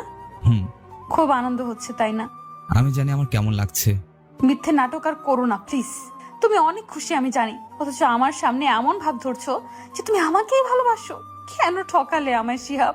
কি দোষ ছিল আমার? আমি তোমায় ঠকাইনি, আমি পরিস্থিতির শিকার। নিজের দোষগুলো আর পরিস্থিতির উপর চাপিয়ে দিও না। তোমার বউ নিশ্চয়ই অনেক সুন্দর। জানি না। বলো না। আমি তো প্রিয়া নিঃশব্দে কাঁদছে। শিহাব সেটা বুঝতে পারছে। প্রিয়ার কথা গলায় দলা পাকিয়ে যাচ্ছে। ভাঙা ভাঙা গলায় বলল, তোমার অনেক কিছুই করার ছিল শিহাব, তুমি করনি, কারণ তুমি তো আমায় কখনো ভালোই বাসোনি। এভাবে না ঠকালেও হয়তো পারতে। যে স্বপ্নগুলো তুমি আমায় দেখিয়েছিলে সেই স্বপ্নগুলো কাল থেকে অন্য একটা মেয়ের সাথে পূরণ করবে। যেখানে আমার বউ সাজার কথা ছিল সেখানে অন্য একটা মেয়ে বউ সাজবে। যেই রাতটাকে ঘিরে আমাদের দুজনের স্বপ্ন ছিল সেই রাতের স্বপ্ন অন্য একটা মেয়ে পূরণ করবে। তোমার যেই হাতের স্পর্শ আমার পাওয়ার কথা ছিল সেই স্পর্শে অন্য মেয়ে মোহিত হবে। তবুও বলবো, তুমি সুখী হও, আল্লাহ তোমাকে অনেক সুখী করো। ভালো থেকো আমার ভালোবাসা। প্রিয়া ফোন কেটে বন্ধ করে দেয়। শব্দ করে কাঁদতে থাকে। আর বেঁচে থাকতে ইচ্ছে করছে না, একদমই না। যে জীবনে শিহাব নেই সেই জীবন রেখে কি হবে? মাথার উপর সিলিং ফ্যানটা ঘুরছে। একবার বিবেকে তাড়া দেয়, শিহাবের জন্য নিজের পরিবারকে কষ্ট দেবে? আবেগে বলে বেঁচে থাকতে শিহাব অন্য কারো হবে এটা কিছুতেই মানতে পারবে না। আবেগের তাড়নায় আর কষ্টে মায়ের একটা কাপড় নিয়ে ফ্যানের সাথে বাঁধে। গলায় কাপড় পেঁচিয়ে পায়ের নিচ থেকে সজোরে ধাক্কা দিয়ে টুলটা সরিয়ে দেয়। তখনই রুমে প্রবেশ করে প্রিয়ার বাবা আর লামিয়া। নিজের চোখে মেয়েকে এভাবে ঝুলে থাকতে দেখে তার শ্বাস রুদ্ধ হয়ে যায়। লামিয়ার সাথে সাথে চিৎকার দেয়। প্রিয়ার মা, খালামণি, নানুরা দৌড়ে আসে। প্রিয়া অতীত থেকে ফিরে আসে, সাথে সাথে চোখ মেলে তাকায়। অতীতের কষ্ট এখন প্রিয়ার গলা চেপে ধরেছে। গলাটা শুকিয়ে এসেছে, একটু পানি খাওয়া দরকার। ঘরে ওয়াটার বোতলে পানি নেই, তাই ভেতরের রুমে যেতে হবে। দরজা খুলতেই দেখে ফাহাদ দরজার পাশে হেলান দিয়ে দাঁড়িয়ে আছে। দেওয়াল ঘড়ির দিকে তাকিয়ে দেখে ভোর 4টা বাজে। একটু পরে মা রান্না করতে উঠবে, আর উনি এখানে ঘুমাচ্ছে। এই যে শুনছেন? একটাকেই ফাহাদ ধরপড়িয়ে ওঠে। প্রিয়া 2 বাহু ঝাঁকিয়ে বলে, এই তুমি এভাবে চলে আসলে কেন? কি হয়েছে বলো? আমি কত ভয় পেয়েছি জানো? প্রিয়া ফাহাদের চোখের দিকে এক দৃষ্টিতে তাকিয়ে আছে। ধূসর বাদামি চোখগুলো ভয়ে জানান দিচ্ছে। আচ্ছা, সব ছেলে কি এক? ফাহাদও কি কখনো ঠকাতে পারে? ভয় পেয়ে কি নিজেকে গুটিয়ে নিচ্ছে? সত্যি কি ভালোবাসা বলতে কিছু আছে? কি ভাবছো? কিছু না। বাড়ি যাবেন না? তাড়িয়ে দিচ্ছ? মোটেও না। বিয়েটা শুধু আগে করি, তারপর দেখিও পুরো শ্বশুর বাড়িটা কিভাবে দখল করে নেই। তখন তুমি তোমার শ্বশুর বাড়ি থাকবে আর আমি আমার শ্বশুর বাড়ি। ফাহাদের কথা শুনে প্রিয়া হেসে দেয়। ইস, এইভাবে হেসো না গো, বুকে লাগে আমার। আচ্ছা ঠিক আছে, এখন চলেন এগিয়ে দেই। মেইন দরজা পর্যন্ত যেতেই ফাহাদ থেমে যায়।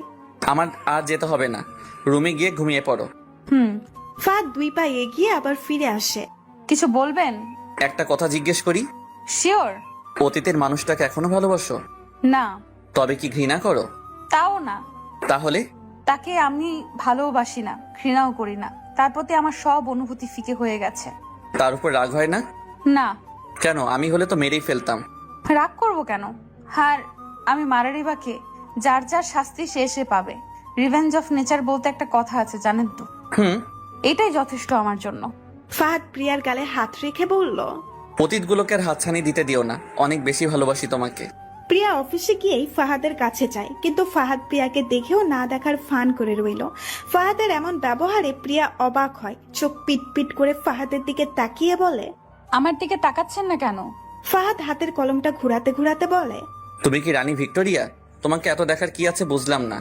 ফাহাদটা প্রিয়া তেড়ে যায় ফাহাদের কাছে, 2 হাত দিয়ে গলা চেপে ধরে বলে। আমি কি আমি বলেন? প্রিয়ার হাত সরিয়ে ফাহাদ কাশতে কাশতে বলে। বাবারে, বউ তো নয় যেন অগ্নিকন্যা। জেনে শুনে আগুনে পা রাখলেন কেন শুনি? ফাহাদ প্রিয়াকে হাসকা টান দিয়ে নিজের কোলে বসায়। আরে আরে, কি করছেন? চুপ, তোমার ভালোবাসার আগুনে পুড়তে চাই, তাই জেনে শুনেই ভালোবেসেছি। পুরে যদি ছাই হয়ে যান?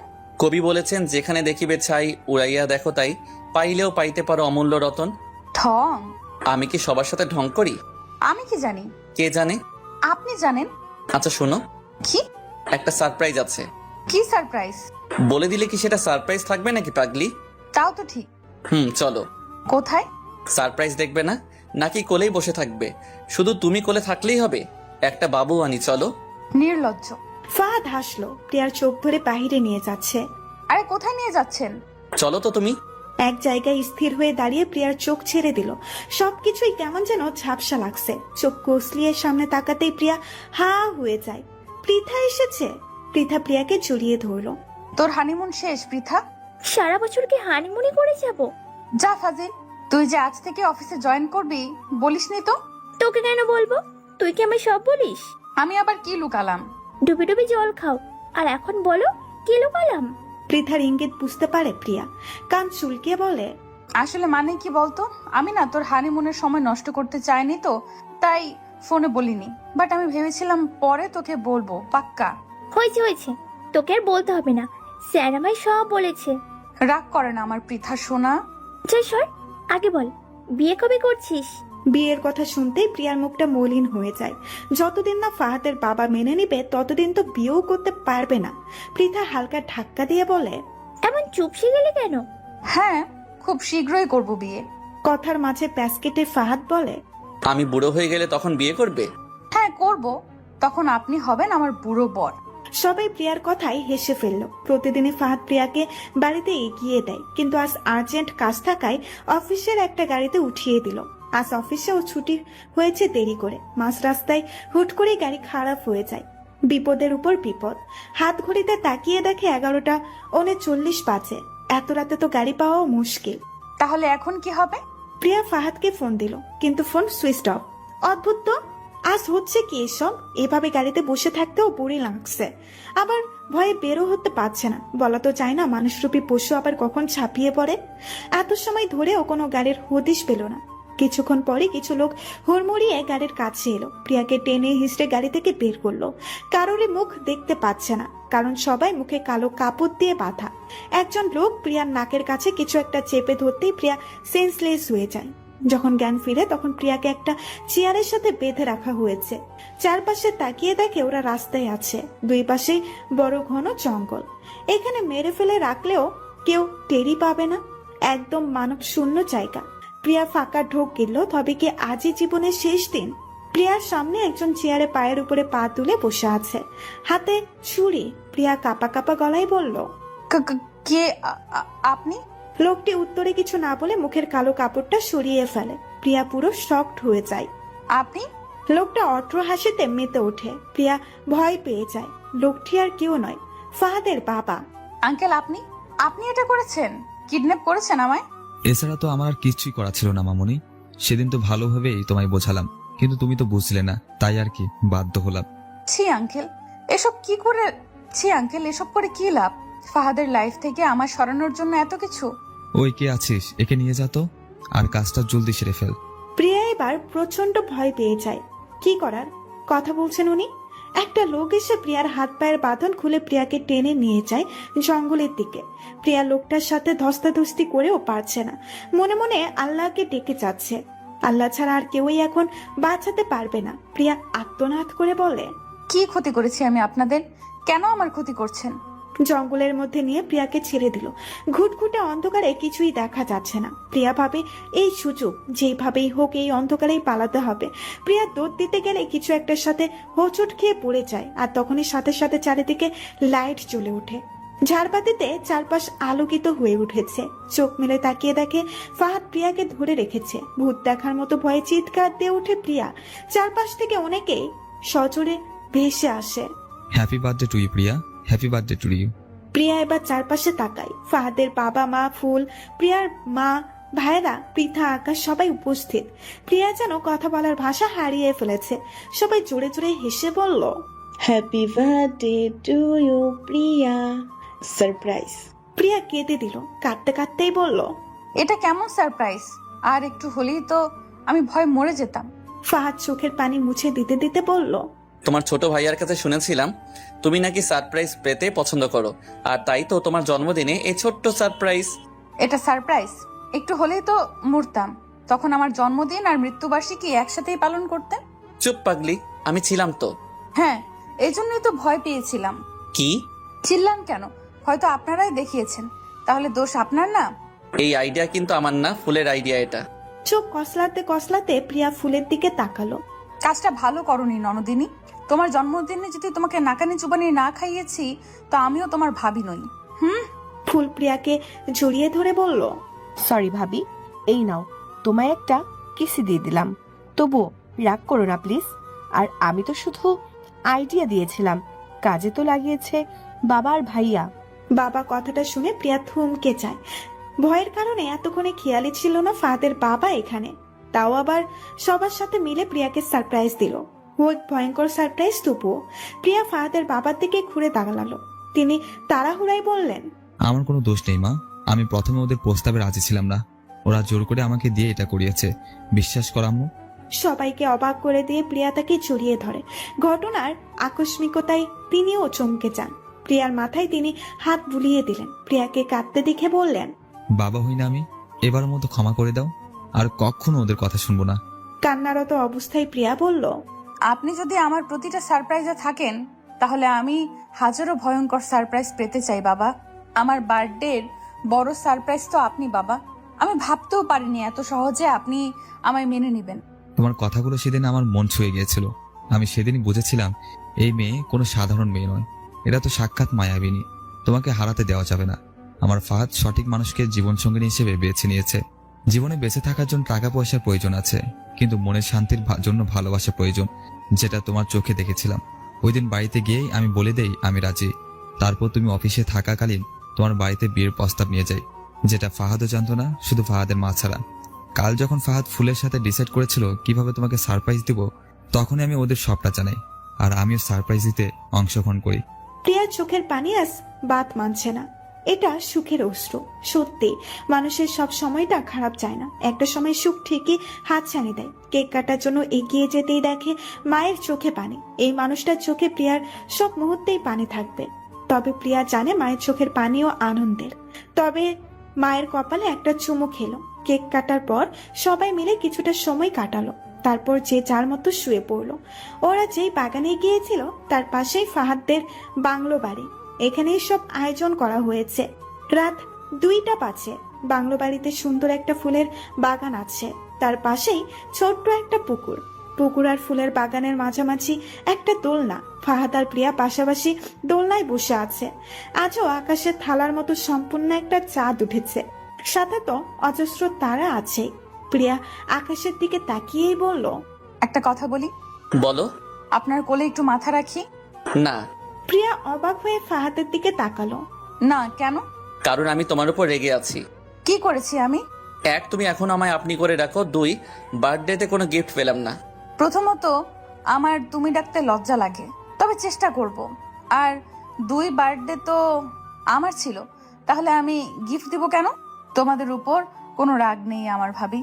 এই যে তোমরা সব রাগ অভিমান ভুলে আমার বিয়েতে এসেছো, একসাথে থাকবে বলেছো, এটাই আমার বিয়ের বড় গিফট। আর কিচ্ছু চাই না।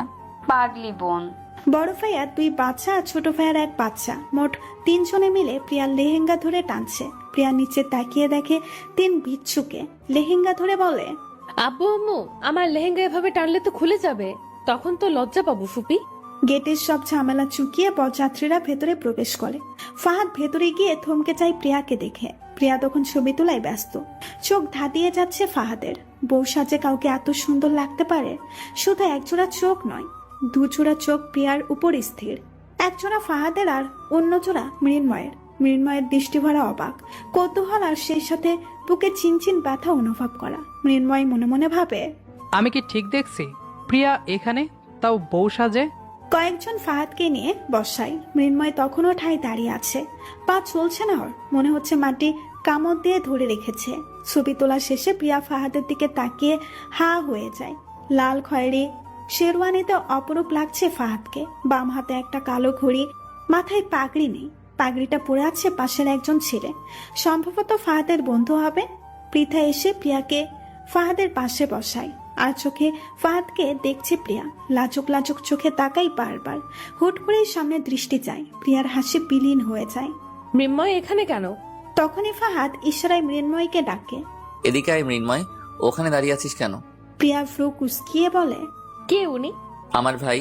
আমি তো জানতাম তুমি একাই আর ফুল। আরেও আমার খালাতো ভাই, এতদিন বাইরে ছিল, আমার বিয়েতে এসেছে। ও, প্রিয়ার মনে এবার ভয় ঢুকে যায়। মৃন্ময় ফাহাদের ভাই। ফাহাদ যদি জানতে পারে মৃন্ময় প্রিয়াকে ভালোবাসে, তাহলে কি হবে? ভাইয়ের জন্য ত্যাগ করবে? আবার স্বপ্ন ভেঙে যাবে? ভয়ে ঘেমে যাচ্ছে প্রিয়া। ফাহাদ প্রিয়াকে ঘামতে দেখে বলে, আর ইউ ওকে? ইয়া। প্রিয়ার বান্ধবীরা সব দৌড়ে আসে। প্রিয়ার কিছু ভালো লাগছে না, চারপাশে চোখ বোলায় প্রিয়া। সকলের এত হাসি খুশি মুহূর্ত কি নিমিশেই শেষ হয়ে যাবে? মৃন্ময় ধীরে ধীরে প্রিয়ার দিকে এগিয়ে আসে। তখনই ফুল এসে প্রিয়াকে নিয়ে যায় ছবি তোলার জন্য। প্রিয়ার হাসি আসছে না, মুখে জোরপূর্বক কৃত্রিম হাসি ফুটিয়ে তুলেছে ছবি। বিষয়টা খেয়াল করেছে ফাহাদ, সবার চোখের আড়ালে নিয়ে যায় প্রিয়াকে। কি হয়েছে তোমার প্রিয়া? এমন ভীত দেখাচ্ছে কেন তোমাকে? পচমকা ফাহাদকে জড়িয়ে ধরে প্রিয়া। তুমি আমায় ঠকাবে না তো ফাহাদ? আমায় ছেড়ে যাবে না তো? রিল্যাক্স, কি হয়েছে আমায় বলো। মৃন্ময়? মৃন্ময় কি? প্রিয়া চুপ করে আছে। ফাহাদ বলল, আমি বিয়েটা করব না। প্রিয়ার মাথায় যেন আকাশ ভেঙে পড়ল। বিয়ে করবে না মানে? আমি বিয়েটা করব না, এটাই বলবো ভেবেছিলে? ফাহাদের কথায় কিছুই বুঝতে পারছে না প্রিয়া।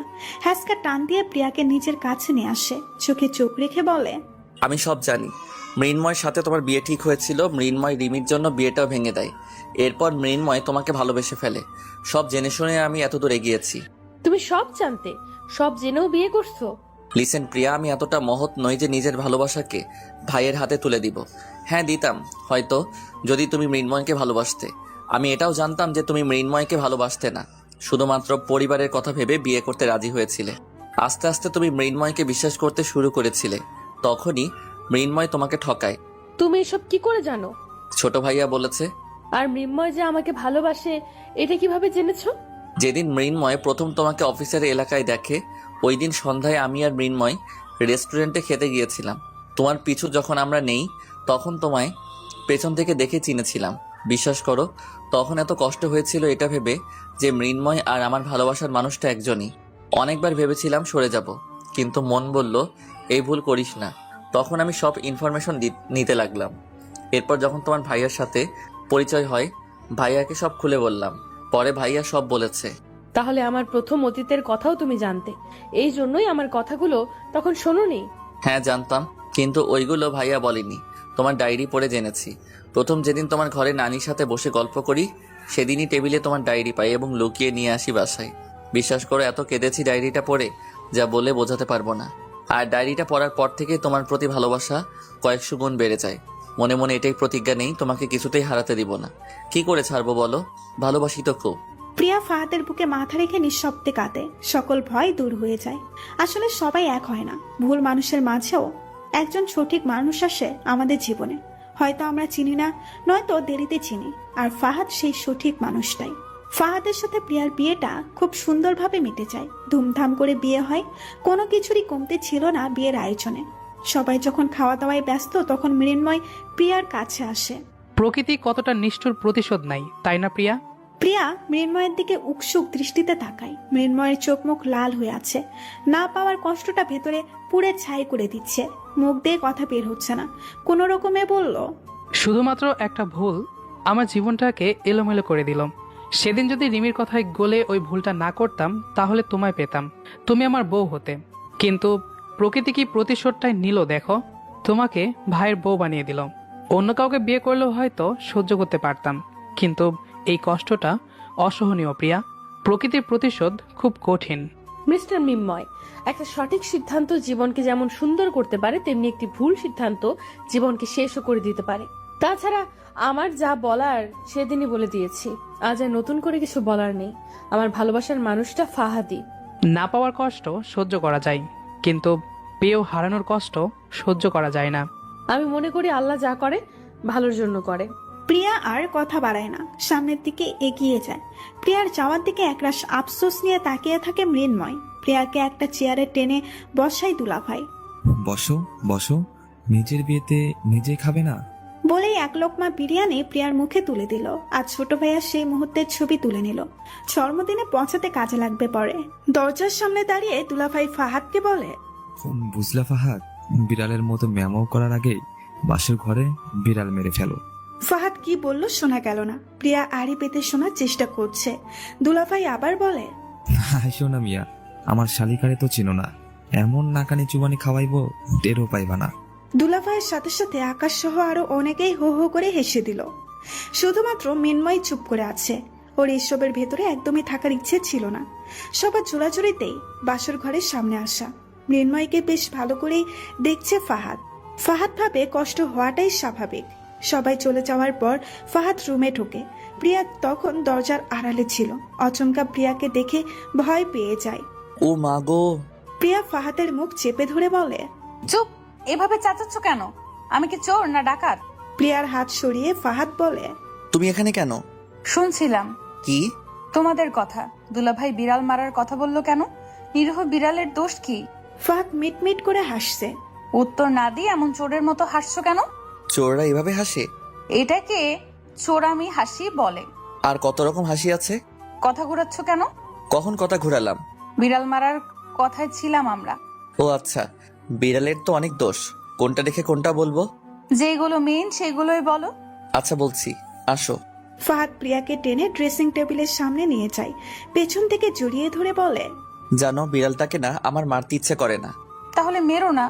মারবই তো না, এত কিউট বিড়াল কেউ মারতে পারে নাকি? কোথায় সেই বিড়াল? আমি দেখবো। দেখবে? হ্যাঁ, শিওর? পাক্কা শিওর। আচ্ছা, আয়নার দিকে তাকিয়ে দেখো, লাল লেহেঙ্গা পরা মেয়েটাই বিড়াল। প্রিয়া চোখগুলো বড় বড় করে বলে, কি? আমি বিড়াল? ফাহাদের থেকে নিজেকে ছাড়িয়ে নিয়েই পিঠে কয়েক দফা কিল বসিয়ে দিল। ফাহাদ মার খেয়ে বলে, দুলাভাই ঠিকই বলেছিল, এই জন্যই বাসরাতে আগে বিড়াল মারা উচিত। এখন বিড়ালের হাতেই আমার মার খেতে হচ্ছে। আরো মার খাওয়ার ইচ্ছা আছে?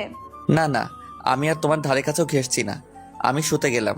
ফাহাদ বিছানার এক পাশে গিয়ে শুয়ে পড়ল। পিছু পিছু প্রিয়াও গেল। প্রিয়াকে দেখে ফাহাদ অন্য পাশে ঘুরে শুল আর মিটমিটে হাসে। পেছন থেকে প্রিয়া বলে, তোমার কি খুব লেগেছে? ফাহাদ চুপ। কথা বলছো না কেন? ফাহাদ কথা বলছে না দেখে প্রিয়াও বিছানায় উঠে গেল। ফাহাদের দু হাতের মাঝখান দিয়ে একদম মুখোমুখি বালিশে মাথা রাখলো প্রিয়া। ফাহাদ একবার তাকিয়ে আবার চোখ বন্ধ করে ফেলে। প্রিয়া ফাহাদের গালে হাত রেখে বলে, রাগ করেছো? আমি রাগ করলে কার কি আসে যায় তাতে? অনেক কিছু আসে যায়। সরো। না, সরবো না। প্রিয়া এক হাত পা ফাহাদের উপর দিয়ে চাপটে ধরে শুয়ে রইল। ফাহাদ আর তখন রাগের অভিনয় করে থাকতে পারল না। চট করে প্রিয়াকে জড়িয়ে ধরে হেসে দিল। রাগ শেষ? আমি কি সত্যি রাগ করেছিলাম নাকি? তাহলে কি মিথ্যা রাগ করেছিলে? হ্যাঁ, যাতে তুমি নিজ থেকে কাছে আসো। কি ফাজিল! ফাহাদ প্রিয়াকে ধরে উঠে বসায়। আচ্ছা প্রিয়া, একটা জিনিস খেয়াল করেছো? কি? তোমাকে এত এত গয়না দিয়েছি, কিন্তু একটা জিনিস দেইনি। কি? ভেবে দেখো তো কি। আমি তো কোনো কিছুর কমতি দেখছি না। পা দাও। মানে? আরে দাও না। প্রিয়া পা এগিয়ে দিল। এখন দেখেছো কিসের কমতি? নূপুর? হ্যাঁ। ফাহাদ বিছানা থেকে নেমে হাঁটু গেড়ে বসে। প্রিয়ার পা ফাহাদের হাঁটুর উপরে রাখে। খুব যত্ন সহকারে নুপুরগুলো পরিয়ে দেয়। নুপুরের সৌন্দর্যে প্রিয়া বিস্মিত হয়। ফাহাদ আলতো করে প্রিয়ার পায়ে চুমু খায়। প্রিয়া শিউরে ওঠে, পা সরিয়ে নেয়। ফাহাদ প্রিয়ার পাশে বসে, পেছন থেকে জড়িয়ে ধরে প্রিয়ার ঘাড়ে মুখ ডোবায়। ফাহাদ, হুম? আমার না আনইজি লাগছে। সাথে সাথে ফাহাদ প্রিয়াকে ছেড়ে দিয়ে বলে, সরি। সরি কেন? তোমার আনিজে লাগবে এমন কিছু করা ঠিক হবে না। আরে আমি বলতে চেয়েছি ভারী ড্রেসে আমার আনইজি লাগছে, ড্রেসটা চেঞ্জ করা দরকার। তোমার লাগেজ তো ফুলের ঘরে মেবি, দাঁড়াও আমি নিয়ে আসি। না না, লাগবে না। তোমার না আনিজি লাগছে? হ্যাঁ তো? তো ড্রেস চেঞ্জ করবে না? করবো তো। তোমার কোনো ড্রেস দাও। আমার ড্রেস তোমার গায়ে লাগবে? না তো, তুমি যে মোটা। আমি একটু মোটা নই, আমি একদম ফিট। কচু। এখন তোমার একটা লুঙ্গি আর শার্ট দাও।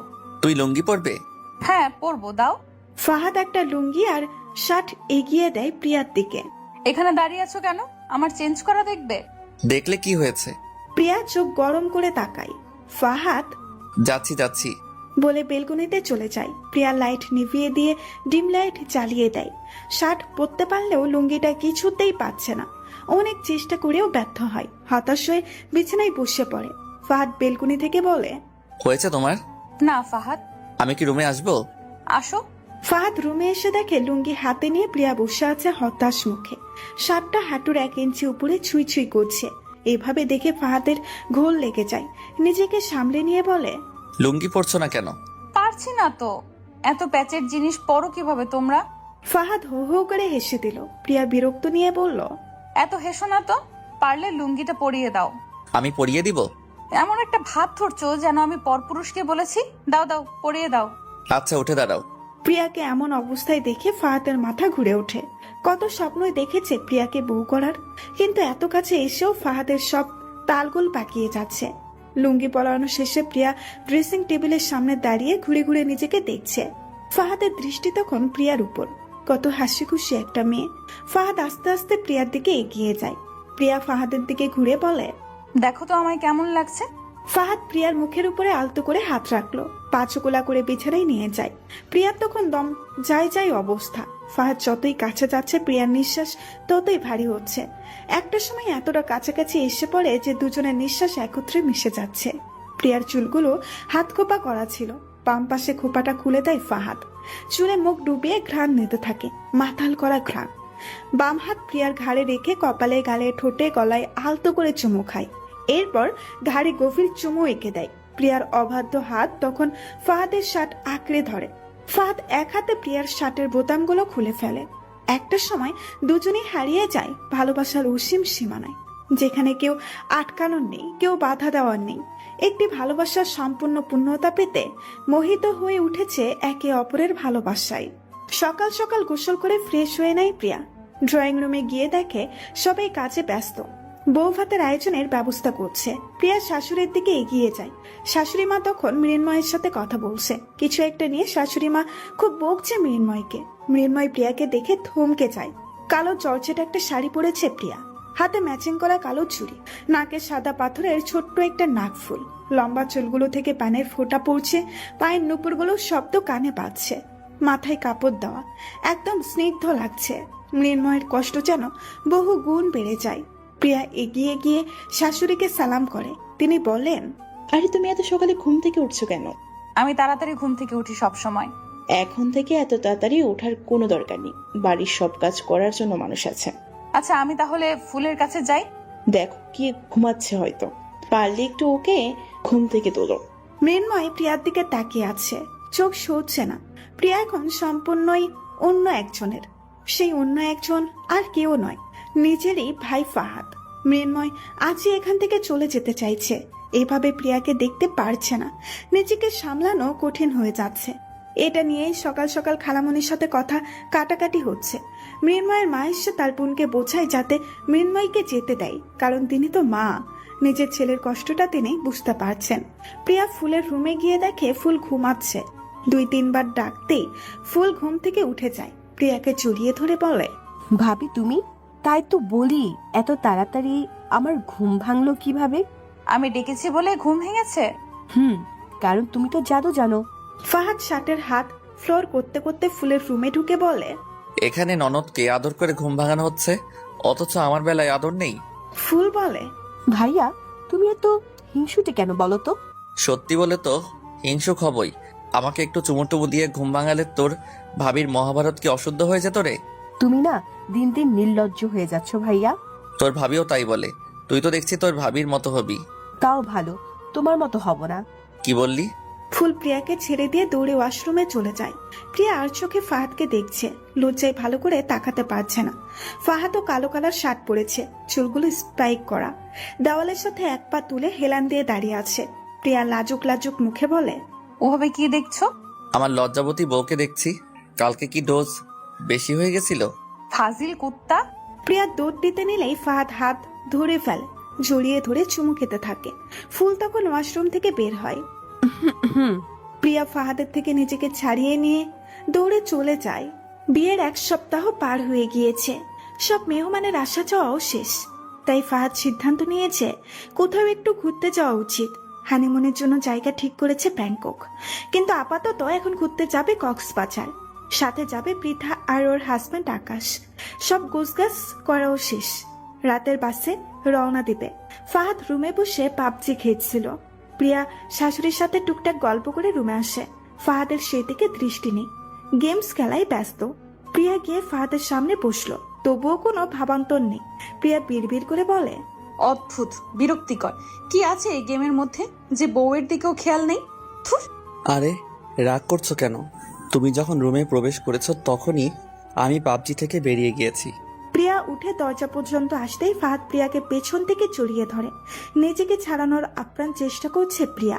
ছাড়ো ছাড়ো বলছি, তুমি তোমার গেমস নিয়েই থাকো। আরে রাগ করছো কেন? তুমি যখন রুমে প্রবেশ করেছো তখনই আমি পাবজি থেকে বেরিয়ে গিয়েছি। তাহলে ফোন নিয়ে কি করছিলে? দেখবে? হুম। দাঁড়াও। ফাহাদ ফোন বের করে একটা ভিডিও অন করে, যেখানে প্রিয়া বিড়বিড় করে একাই কথা বলছে। ভিডিওটা দেখে ফাহাদকে খামচি দেয়। কি করছো এটা? হ্যাঁ, তোমার এক্সপ্রেশন ভিডিও করে রাখলাম। দুমদাম কয়েকটা কিল বসাতেই শক্ত করে আষ্টে পিষ্টে জড়িয়ে ধরে ফাহাদ। রাত 9টায় বাস ছাড়ে। জানালার ধারে বসে আছে প্রিয়া, ফাহাদের কাঁধে মাথা রাখে। জানালা দিয়ে হিমেল বাতাস বয়ে আসছে। প্রিয়ার এক হাতে মুঠো বন্দি করে ফাহাদ চুমু খেয়ে বলে, জানো, যখন আমরা অফিস থেকে ট্যুরে গিয়েছিলাম তুমি পৃথার কাঁধে মাথা রেখে ঘুমোচ্ছিলে। আমার তখন খুব ইচ্ছে হয়েছিল তোমার পাশে বসে তোমার মাথাটা আমার কাঁধে রাখতে, আর তাই পৃথাকে সরিয়ে বসেছিলাম। দেখো ছবিগুলো এখনো আছে। তুমি আমায় এত ভালোবাসলে কেন বলো তো? কারণ জানতে চাইছো? হুম। তুমি আমায় কেন ভালোবাসো? কারণ ছাড়াই? কোনো কারণ নেই। আমিও ঠিক কোনো কারণ ছাড়াই ভালোবাসি। কারণ নিয়ে যে সম্পর্ক গড়ে ওঠে তাতে থাকে স্বার্থ। আমি নিঃস্বার্থভাবে ভালোবাসি তোমায়। নিজেকে অনেক ভাগ্যবতী মনে হয় তোমাকে পেয়ে। আর আমি ভাগ্যবান তোমায় পেয়ে। ফাহাদের কাঁধে মাথা রেখে প্রিয়া ঘুমিয়ে পড়ে। আর ফাহাদ তাকিয়ে তাকিয়ে দেখছে তার হোয়াইট ফেরিকে। ঘুরে ওরা কক্সবাজার পৌঁছায়। আগে একটা হোটেলে ওঠে। প্রিয়া আর ফাহাদের পাশের রুমে পৃথা আর আকাশ। প্রিয়া ফ্রেশ হয়ে শুয়ে পড়ে। ফাহাদ ফ্রেশ হয়ে এসে দেখে একটুখানি সময়ে ঘুমিয়েও পড়েছে। ডাকতে গিয়েও ডাকলো না, ভাবলো ঘুমাক একটু। 10টার দিকে খাওয়া দাওয়া করে বিচে যাই। পানি দেখেই প্রিয়া লাফাতে থাকে। পৃথা আর প্রিয়া দুজনে দৌড়ে পানিতে চলে যায়। হাত ধরে দুজনেই ইচ্ছে মতো লাফাচ্ছে, হাসছে। আকাশ আর ফাহাদ দাঁড়িয়ে দাঁড়িয়ে দেখছে। সবাই মিলে অনেকটা সময় পানিতে কাটায়। প্রিয়া আর পৃথা তো কিছুতেই যেতে চাচ্ছে না পানি থেকে। অনেক কষ্টে বুঝিয়ে সুঝিয়ে হোটেলে নিয়ে এসেছে। বিচ থেকে আসার পরই ফাহাদ কিছুটা অসুস্থ হয়ে পড়ে, তাই দুপুরের খাবার খেয়ে ঘুমিয়ে পড়ে। বিকেলের দিকে প্রিয়াকে নিয়ে বিচে যায়, কারণ সূর্যাস্ত একদম মিস করা যাবে না। সূর্যাস্তের সময় ফটোশুট করছিল ওরা। এর মধ্যেই ফাহাদ বলল, তুমি পৃথা আর আকাশের সাথেই থেকো, আমি আসছি। কোথায় যাচ্ছ? ফাহাদ যেতে যেতেই বলল, আসছি 5 মিনিট। পৃথা আর আকাশ একসময় কাটাচ্ছিল বলে ওরা ওদের ডিস্টার্ব করেনি। ফুলকে ফোন দিল কথা বলার জন্য। ফুল ফোন রিসিভ করে বলে, আমার কিউট ভাবির তাহলে আমার কথা মনে পড়লো? এত সুইট ননদকে কি আর ভোলা যায়? কত যে মনে রেখেছো সারাদিন পর এখন কল করলে। বাবা, আমার সুইটি রাগ করেছে? অনেক রাগ করেছি। আচ্ছা, কি করলে রাগ ভাঙবে? আসার সময় অনেকগুলো আচার আর বাদাম নিয়ে আসবে, ওকে? আচ্ছা, সাথে আরো অনেক কিছুই নিয়ে আসবো। আমার লক্ষ্মী ভাবি। বাবা মা কেমন আছে? ভালো আছে। মা কোথায়? মা তো মায়ের ঘরে। ও ভাবি, তুমি কি এখন বিচে? হ্যাঁ, কেন?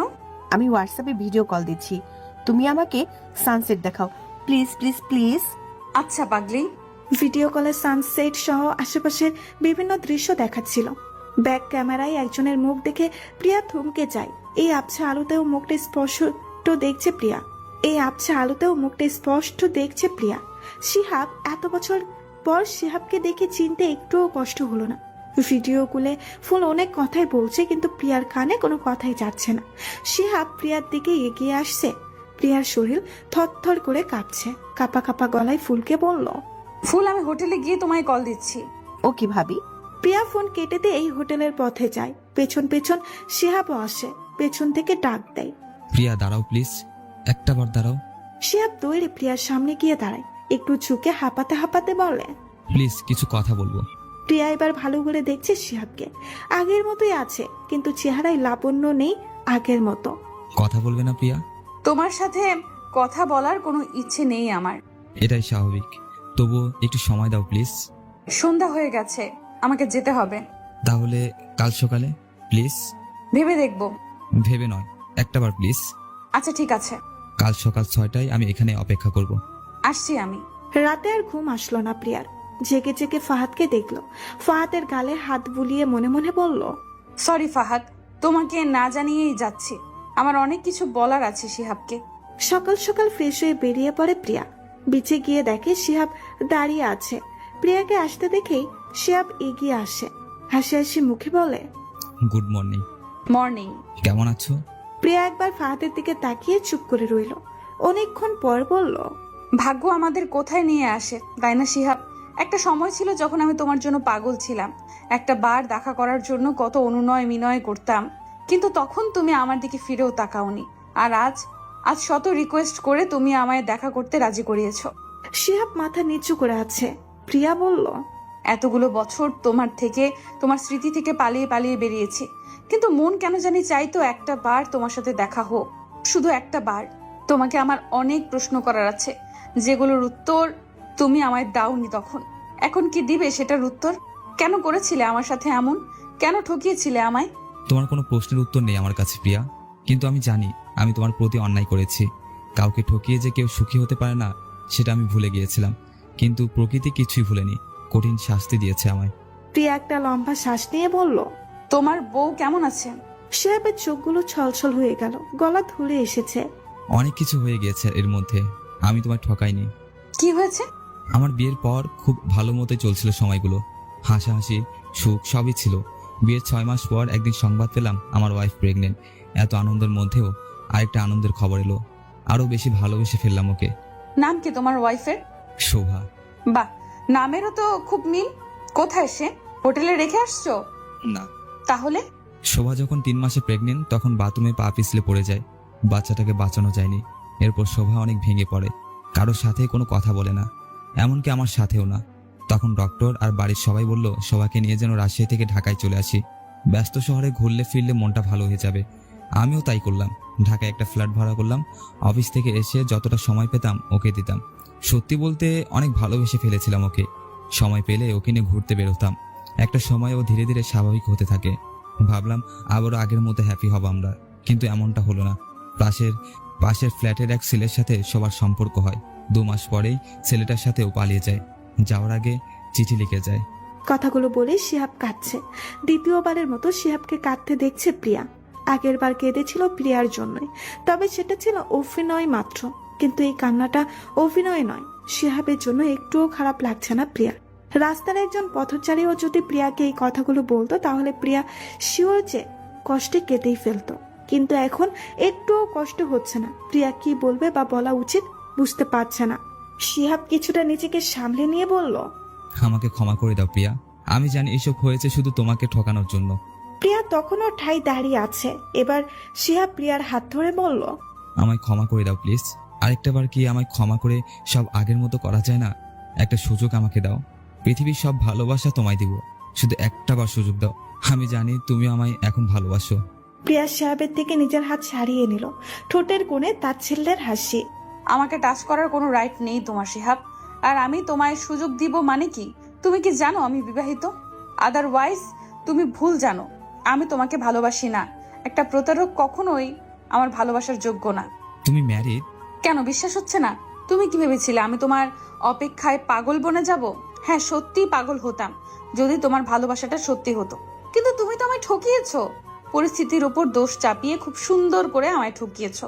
আর আমি যদি বিবাহিত না হতাম তবুও আমি তোমার জীবনে কখনোই ফিরে যেতাম না, কখনোই না। শিহাবের চোখ থেকে টপ টপ করে পানি পড়ছে।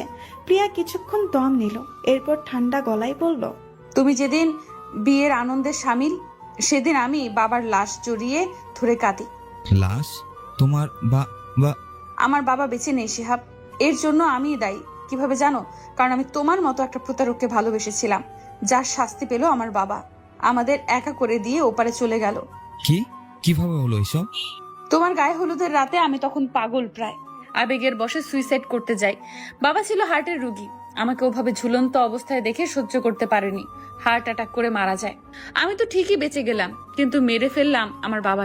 তুমি যেদিন আনন্দে সেজেগুজে বিয়ে করতে যাও, সেদিন আমার বাবার লাশ আমি বুকে জড়িয়ে ধরে কেঁদেছি। তুমি যেই রাতে শোভার সাথে ঘনিষ্ঠ মুহূর্ত কাটাও, আমি সেই রাতে বাবার ছবি বুকে নিয়ে কেঁদেছি। আস্তে আস্তে সবার থেকে নিজেকে আড়াল করে নেই। বাবার মৃত্যুর জন্য আমি এখনো নিজেকে দায়ী মনে করি। বিশ্বাস জিনিসটা হারিয়ে ফেলি। সবার ধারণা ছিল হয়তো বিয়ের পর ঠিক হয়ে যাব আগের মতো। বিয়ে করার মতো কোনো মানসিকতা আমার ছিল না, শুধুমাত্র সবার মুখের দিকে তাকিয়ে রাজি হই। কিন্তু বিধিরাম সেই আমায় ঠকায়।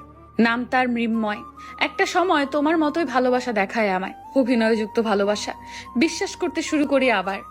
গায়ে হলুদের রাতে সে আমার পায়ে ধরে বলে আমায় বিয়ে করতে পারবে না তার এক্স গার্লফ্রেন্ডের জন্য। আটকায়নি তাকে। পরে সে উপলব্ধি করলো সে এখনো আমায় ভালোবাসে, যেমনটা এখন তুমি উপলব্ধি করছো। তোমাদের কাছে ভালোবাসা মানেই তো পুতুল খেলা। মৃন্ময়কে আমি একসেপ্ট করতে পারিনি। প্রকৃতি তার প্রতিশোধ নিল। তার খালাতো ভাইয়ের সাথে আমার বিয়ে হয়। মানুষটা আমাকে পাগলের মতো ভালোবাসে। আর তুমি? আমি তাকে আমার সবটা দিয়ে ভালোবাসি। কেন জানো? কারণ তার ভালোবাসায় বিন্দু মাত্র অভিনয়ের ছোঁয়া নেই। যেখানে তোমার ভালোবাসা ছিল সবটাই নাটক, তোমার বিয়ের পর আমি সবই জানতে পারি। তুমি আমার আগেও বেশ কয়েকজনের সাথে টাইম পাস করেছো, তারাও ছিল তোমার লেভেলের, তাই হয়তো তোমায় ভুলতে পেরেছিল। আমাকে যখন থেকে তুমি ইগনোর করতে শুরু করো, তখন আসলে তোমার পরিবার থেকে কোনো চাপ আসেনি। তুমি নতুন রিলেশনে জড়িয়েছিলে। আর সবচেয়ে মজার বিষয় ছিল আমার জন্য এটা যে তোমার বিয়ে আরো আগেই ঠিক হয়েছিল শোভার সাথে। আমি ছিলাম তোমার টাইম পাস, কিন্তু আমার ভালোবাসা ছিলে তুমি। বিয়ের আগেও আমার কাছে কতই না নাটক করেছো। তুমি বলেছিলে তোমার পরিবারের সবাই জানে আমার কথা, কিন্তু সত্যিটা হলো কেউই জানতো না আমার কথা, শুধুমাত্র ঢাকার তোমার সেই বন্ধুগুলো বাদে। তুমি বলেছিলে তোমার পরিবার আমায় মানবে না, আমি ঢাকা শহরের মেয়ে বলে। সত্যিটা হলো তুমি বাড়িতে বিয়ের বিষয়ে আমার কথা জানাওনি। আমার বন্ধুরা যখন আমায় ছেড়ে যাওয়ার কারণ জানতে চাইলো তোমার কাছে, তুমি বলেছিলে আমার আর্থিক অবস্থা ভালো না, তাই তোমার পরিবার মানবে না কখন। ভাবতে পারছো কতটা নিচু তোমার মন? তোমার কাছে টাকা পয়সা বাড়ি ঘর ছিল, ভালোবাসা আমি নই। বিয়েও করেছো বড়লোকের মেয়েকে, কি পেলে? থাকলো সে তোমার? আসলে কি বলো তো শিহাব, ভালোবাসা কি তুমি জানোই না, তুমি জাস্ট একটা মোহে আকৃষ্ট হও।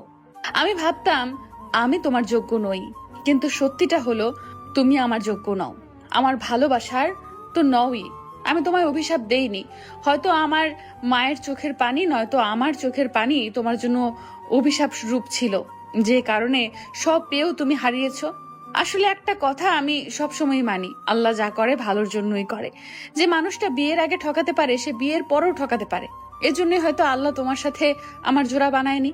তুমি চলে গিয়েছো বলেই আমি সত্যিকারের ভালোবাসা দেখা পেয়েছি। আমার ফাহাদকে পেয়েছি, যার চোখে আছে আমাকে হারানোর ভয়, যার মনে আছে আমার জন্য সীমাহীন ভালোবাসা, অহংকার নয়। একটা কথা বলি, ফাহাদ কিন্তু তোমার চেয়ে অনেক অনেক বড় লোক, তবু সেই গরিব মেয়েটার জন্যই পাগল হয়েছে। অপরিসীম ভালোবেসে বিয়ে করেছে। সে টাকা পয়সা বাড়ি গাড়ি দেখেনি, সে ঠিক মানুষ দেখেছে। ঠিক তেমনি তুমি ছিলে আমার জীবনে ভুল মানুষ, যার খেসারত আমাকে অনেকভাবে অনেক সময় ধরে দিতে হয়েছে। আর আল্লাহ তারপরে পাঠালেন আমার জীবনে ফাহাদকে। প্রকৃতি তার প্রতিশোধ নিবেই, আজকাল নিয়েছেও। প্রকৃতি তোমায় দিয়েছে শাস্তি, আর আমায় দিয়েছে আমার ভালোবাসা। সূর্যোদয় হয়েছে, চারিদিকে সূর্যের রক্তিম আভা। প্রিয়ার দৃষ্টি সেখানে। শিহাবের দিকে তাকাতেই দেখলো শিহাবের চোখ দিয়ে পানি পড়ছে। তুমি অনুতপ্ত কিনা আমি জানি না শিহাব, তবে তোমাকে একটা কথাই বলবো, আর কাউকে আমার মতো ঠকিও না প্লিজ। আর হ্যাঁ, থ্যাংক ইউ ফাহাদের মতো একজন সঠিক মানুষকে আমার জীবনে আসার সুযোগ করে দেওয়ার জন্য। তুমি না চলে গেলে আমাকে আরো বেশি পস্তাতে হতো। আমি অনেক অনেক বেশি খুশি যে আল্লাহ ফাহাদকে আমার জীবনে পাঠিয়েছে। ভালো থেকো, আর পিছু ডেকো না আমায়। হোটেলে গিয়ে দেখলো ফাহাদ বিছানায় নেই। বেলকনিতে গিয়ে পেলো। হোটেলে গিয়ে দেখলো ফাহাদ বিছানায় নেই। বেলকনিতে গিয়ে পেয়ে গেল। এত তাড়াতাড়ি ঘুম থেকে উঠলে যে?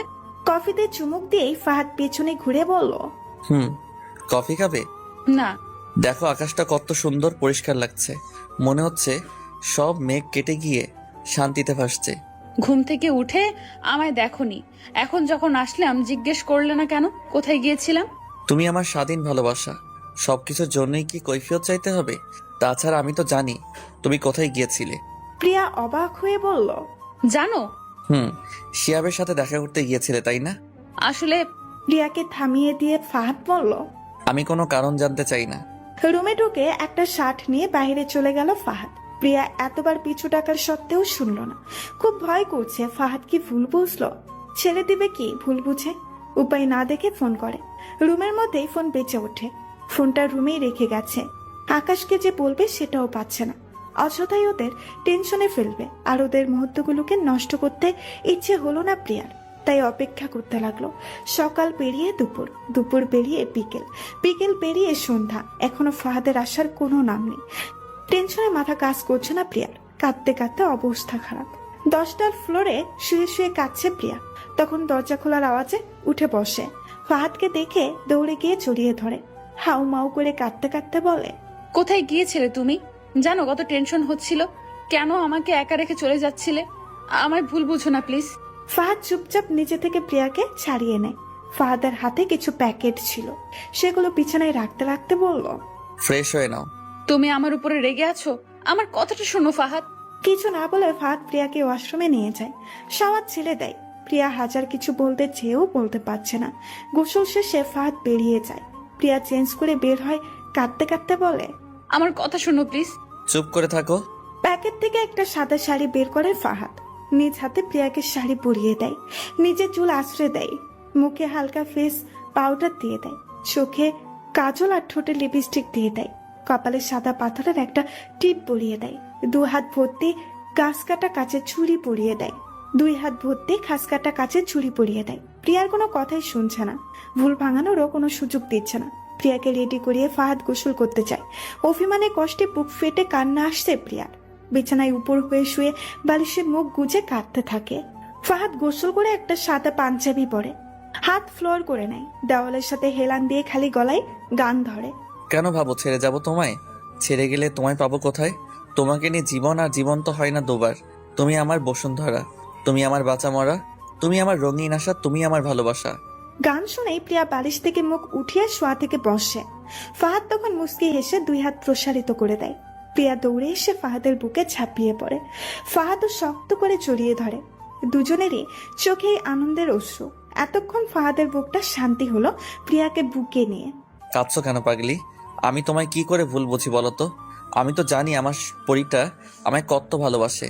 আমি কালই তোমায় শিহাবের সাথে কথা বলতে দেখেছি। যদিও আমি জানতাম না ওইটা শিহাব, তবে আমার মন বলছিল ওইটাই শিহাব। আমিও চাইতাম একটাবার তোমার ওর সাথে দেখা হোক, ও দেখুক তুমি কতটা ভালো আছো। আমার বিশ্বাস আছে তোমার প্রতি, তাই তোমায় কোনো প্রশ্ন করিনি। তাহলে এতটা সময় কেন কষ্ট দিয়েছো? এতদিন পর এক্সের সাথে দেখা, ওর অবস্থা জেনে বা ওকে দেখে তোমার খারাপ লাগতে পারে, তাই কিছুটা সময় আমি দূরে ছিলাম, যাতে তোমার মন শুধু আমার দিকেই থাকে।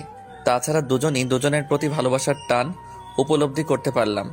আমার যে কি কষ্ট হচ্ছিল তোমায় ছাড়া থাকতে, আমি কখনো তোমায় ছাড়তে পারবো না। তোমাকে ছাড়া থাকলে আমি দম আটকে মরে যাব। আমিও তোমাকে ছাড়া থাকতে পারবো না ফাহাদ। ভালোবাসি। ভালোবাসি আমার পাগলিটা। দুজনেই চুপ করে রইল। কিছুক্ষণ পর ফাহাদ বলল, প্রিয়া, হুম। চাই কি? আদর। নির্লজ্জ। বুকে লাগে তো। আর নির্লজ্জ যখন বলে তখন নির্লজ্জের কাজটা করেই ফেলি, কি বলো? একদম না। তুমি না বললেও আমি শুনছি না। প্রিয়াকে পাঁচকোলা করে বিছানায় নিয়ে যায়। টেবিল ল্যাম্প অফ করে দেয়। প্রিয়াকে একটানে নিজের বাহু ধরে আবদ্ধ করে। শাড়ির কুচি খুলে দেয়। প্রিয়ার ঠোঁটে নিজের ঠোঁটের দখলে নিয়ে নেয়।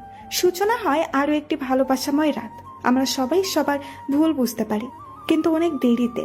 ততদিনে অপর মানুষটা হয়তো ভুলেই যায় কি ঘটেছিল তার জীবনে। ঠকিয়ে কেউ সুখী হতে পারে না। রিভেঞ্জ অফ ন্যাচার বলে একটা কথা আছে। প্রকৃতি কখনোই তার প্রতিশোধ নিতে ভুলে না। মৃন্ময়ের একটা ভুলে প্রিয়ার জীবন কিছু সময়ের জন্য থমকে গিয়েছিল, যার ফলস্বরূপ প্রিয়াকে হারাতে হলো। চোখের সামনে ভালোবাসার মানুষটিকে ভাইয়ের বউ হিসেবে সহ্য করতে না পেরে পাড়ি জমালো বিদেশের মাটিতে। শিহাব তার কর্মের ফল পেল প্রতিটা পদে পদে। জীবনের সুখের দেখা পেয়েও হারালো। কাউকে কাঁদিয়ে ঠকিয়ে সুখী হওয়া বড্ড কঠিন। অপরদিকে প্রিয়া উঠে গিয়েও জিতে গেল। অপরদিকে প্রিয়া ঠকে গিয়েও জিতে গেল। উদাহরণস্বরূপ পেল ফাহাদের মতো একজন সঠিক মানুষকে। দুজনের প্রতি দুজনের কাছে অফুরন্ত ভালোবাসা। সময় পেলেই একে অপরকে বলে, তুমি আমার ভালোবাসা।